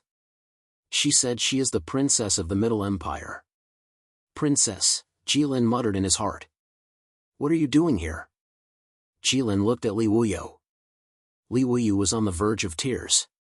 She had only come here out of curiosity to see the Central Empire's divine beast. She didn't want to do anything here, she just wanted to go home. This nation protector divine beast was too frightening. But since Jilin asked, Li Wuyo couldn't not answer. This Duke. I am here on my mother's orders to pay a visit to Uncle Long. My mother also asked me to bring a gift. It's just a small gift to express my sincerity. I hope Uncle Long will kindly accept it. Li Wuyo's words were full of twists and turns, and she changed her words again and again. Li Wuyo was indeed worthy of being called a member of the Jianghu. She had mastered the ability to steer according to the wind, and a wise man knew when to retreat. She originally wanted to maintain her status and say, I am the princess. However, when she saw Qilin's reaction, she cleverly changed the way she addressed herself. Then, she recalled that her imperial father and imperial mother both addressed the divine beast protector as Brother Long. Although she didn't understand, she still resolutely addressed him as Uncle Long. Although she didn't seem to have much integrity, considering that it was her first time meeting Jilin, it was already impressive that she could speak. She was indeed the princess of the Middle Empire, the heroine Li of the Jianghu. Uncle Long. Jilin felt strange. What did Xueqing ask you to bring? Jilin asked. Li Wuyo hurriedly picked up the box beside him and opened the lid. A golden light almost flashed into Li Wuyo's eyes. It was actually a box full of gold. No wonder it was so heavy. Li Wuyo thought. But when she looked around, her heart couldn't help but sink. There were mountains of gold everywhere, and it was rare in the world. She was sitting on so much gold, and her mother asked her to bring such a small box as a gift. Although it wasn't a small amount, it was really the tip of the iceberg compared to the other party. It would be strange if the other party was interested in it. The reality was beyond Li Wuyo's expectations. A huge red claw suddenly stretched out from the mountain of gold. It was covered in dense scales, and its nails were sharp and ferocious. Before Li Wuyo could scream, Qilin nimbly and swiftly took away the box in Li Wuyu's hand. Like a snake hunting for prey, ha ha. Niece, you are too polite. You came, why did you bring something? How can your Uncle Long not feel embarrassed? I shouldn't have. Qilin's hearty laughter rang out from the mountain of gold. The dragon's aura that had been pervading the air suddenly disappeared.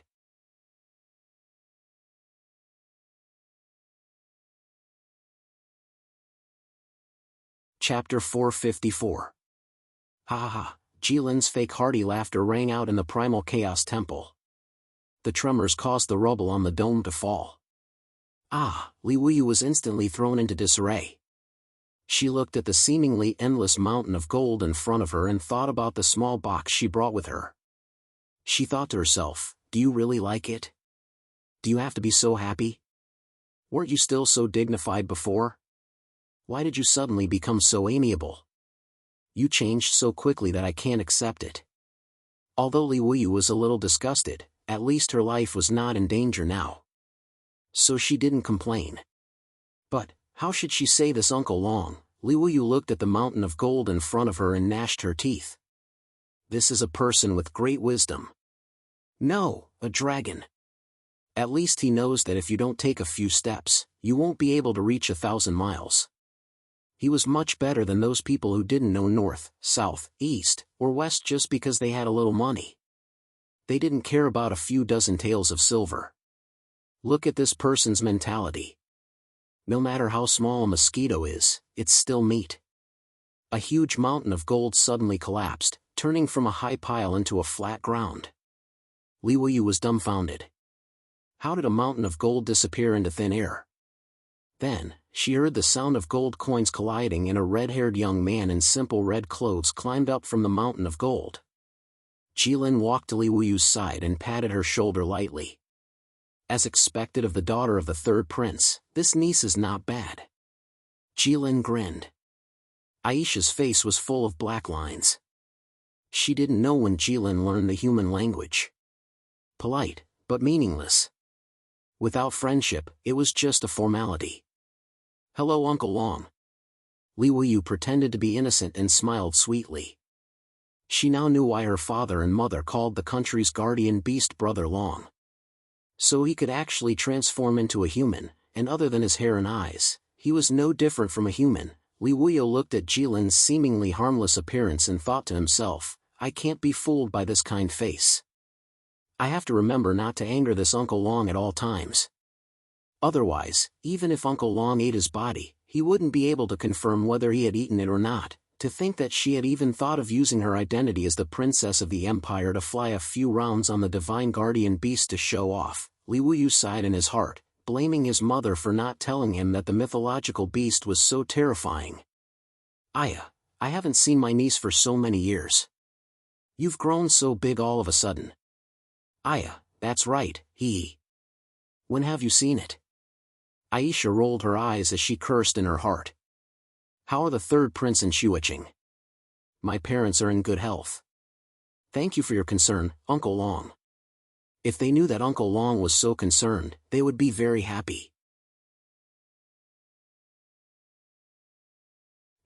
My niece is really smart and lovely. Do you have a marriage partner now? Which family did the third prince find for you?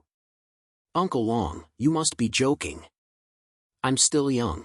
Aisha looked at the two people who were chatting in full swing and felt a wave of disgust in her heart. How many years had it been since she had chatted with someone about such trivial matters? In the end, a dragon and a princess were chatting in full swing in front of her. She knew that Jilin was immersed in his role. He was having a lot of fun. He had never been an elder of the human race. Now that someone had suddenly appeared and called him uncle and even gave him gold, he couldn't help but feel a little smug.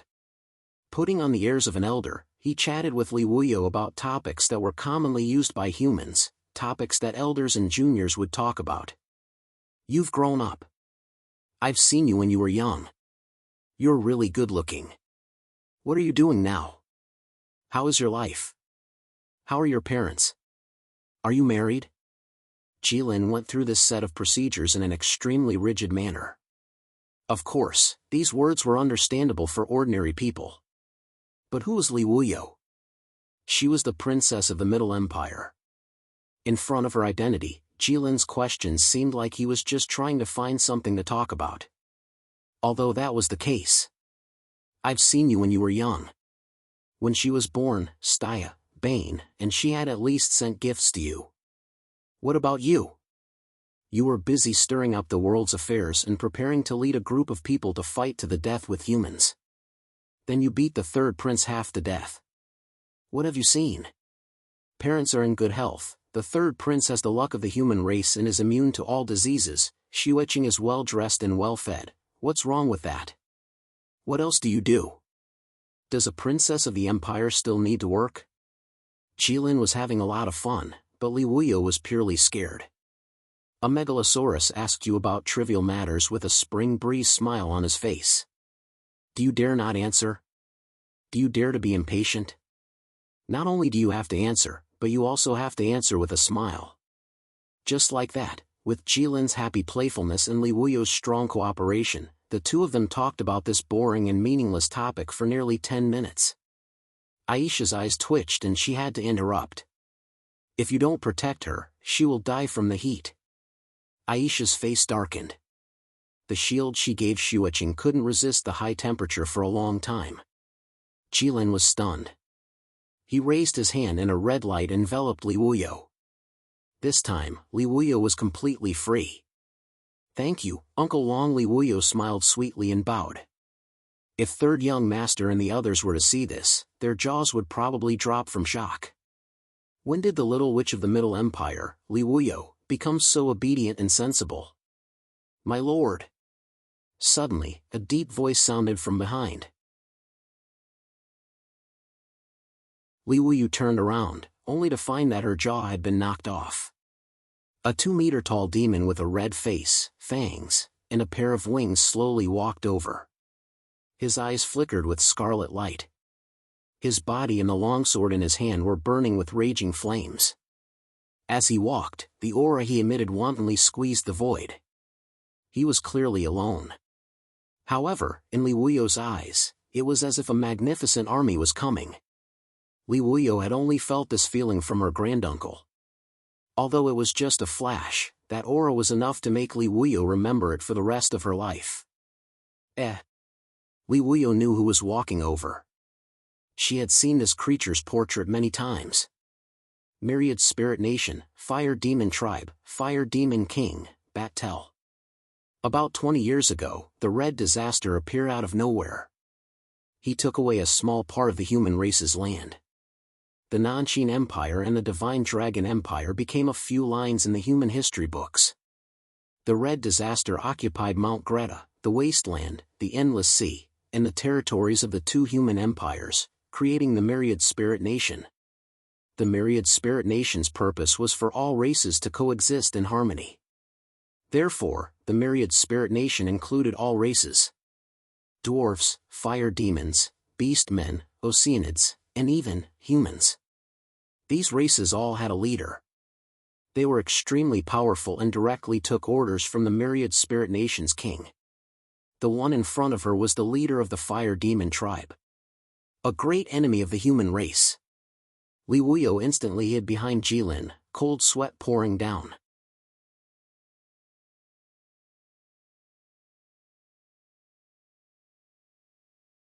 Chapter 455.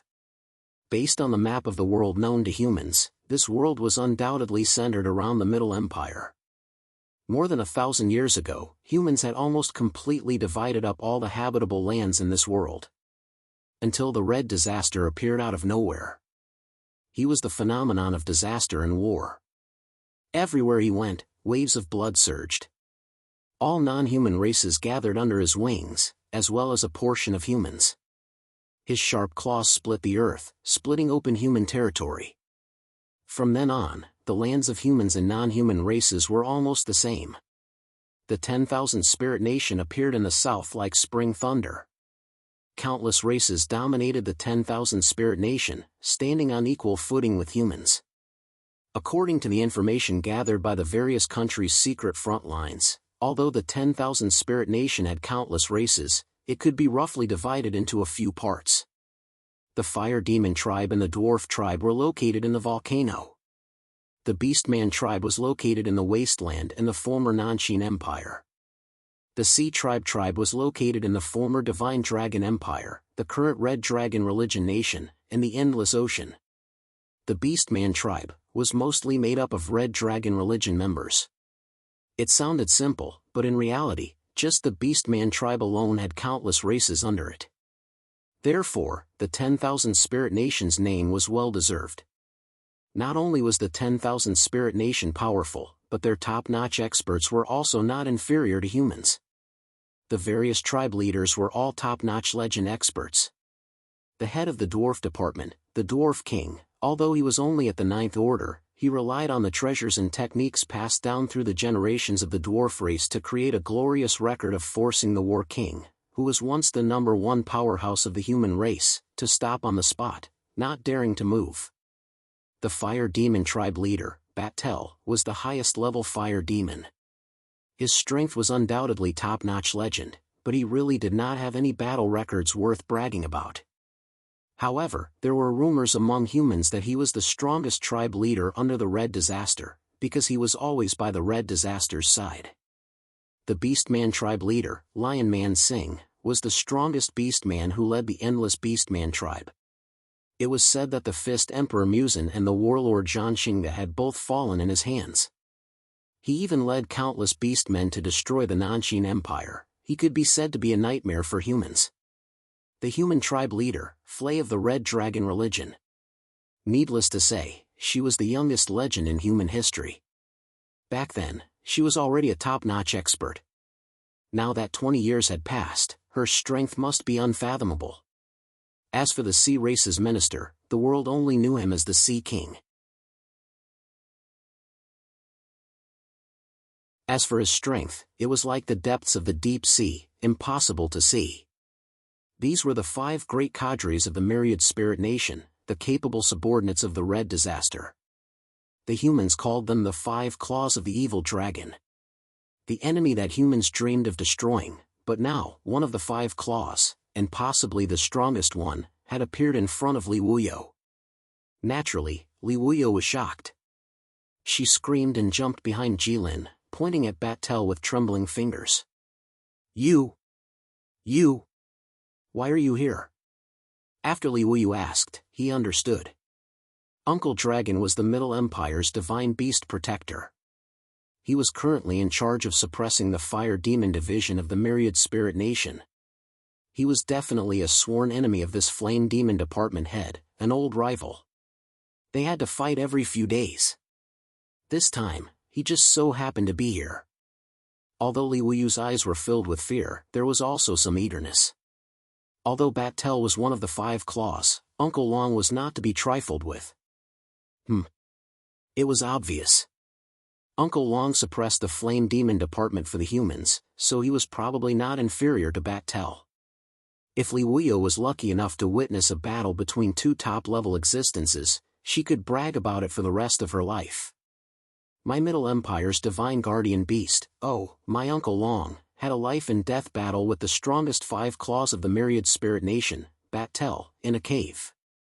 That battle was so intense that it caused the mountains to collapse and the earth to split. I, Li Wuyo, was on the side at that time. The speed of the flying stone was even faster than the Sword Saint's flying sword. It flew past my forehead and even cut off a few strands of my hair. At that time, I didn't even blink. In just an instant, Li Wuyo had already prepared a draft for her future bragging.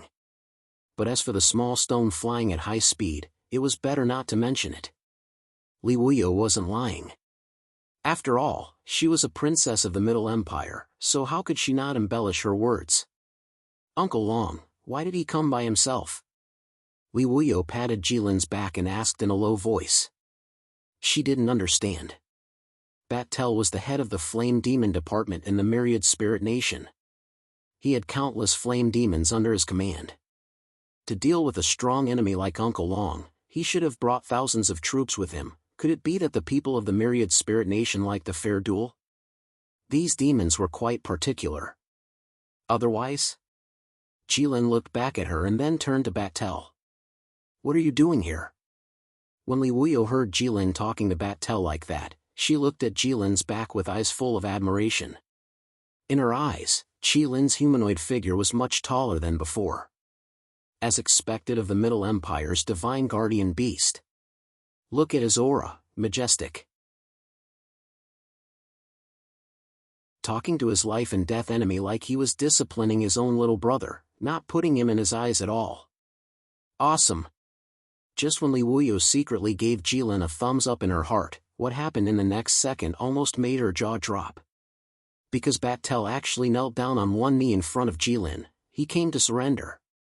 This was Li Wuyo's first judgment. Was she going to witness a historical scene? This trip was too worth it. As a princess of one of the human empires, she could actually witness the scene of the head of a department in the Myriad Spirit Nation surrendering to a human. This was enough to go down in history, but Li Wuyo felt something was wrong in the next moment. Because Batel knelt down too smoothly, too straightforwardly. There was no trace of hesitation. The most important thing was that Li Wuyo actually saw a trace of piety in Batel's kneeling action. This was different from the officials of the Middle Empire worshipping the Emperor. That was more like a routine.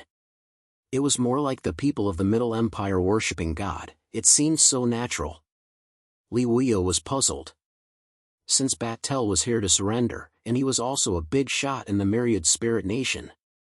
Even if he really couldn't win, he shouldn't surrender so straightforwardly, right? No matter what, he should have struggled a little and acted very humiliated. He was very unwilling. If he acted so shamelessly, even if he surrendered, no one would dare to use him.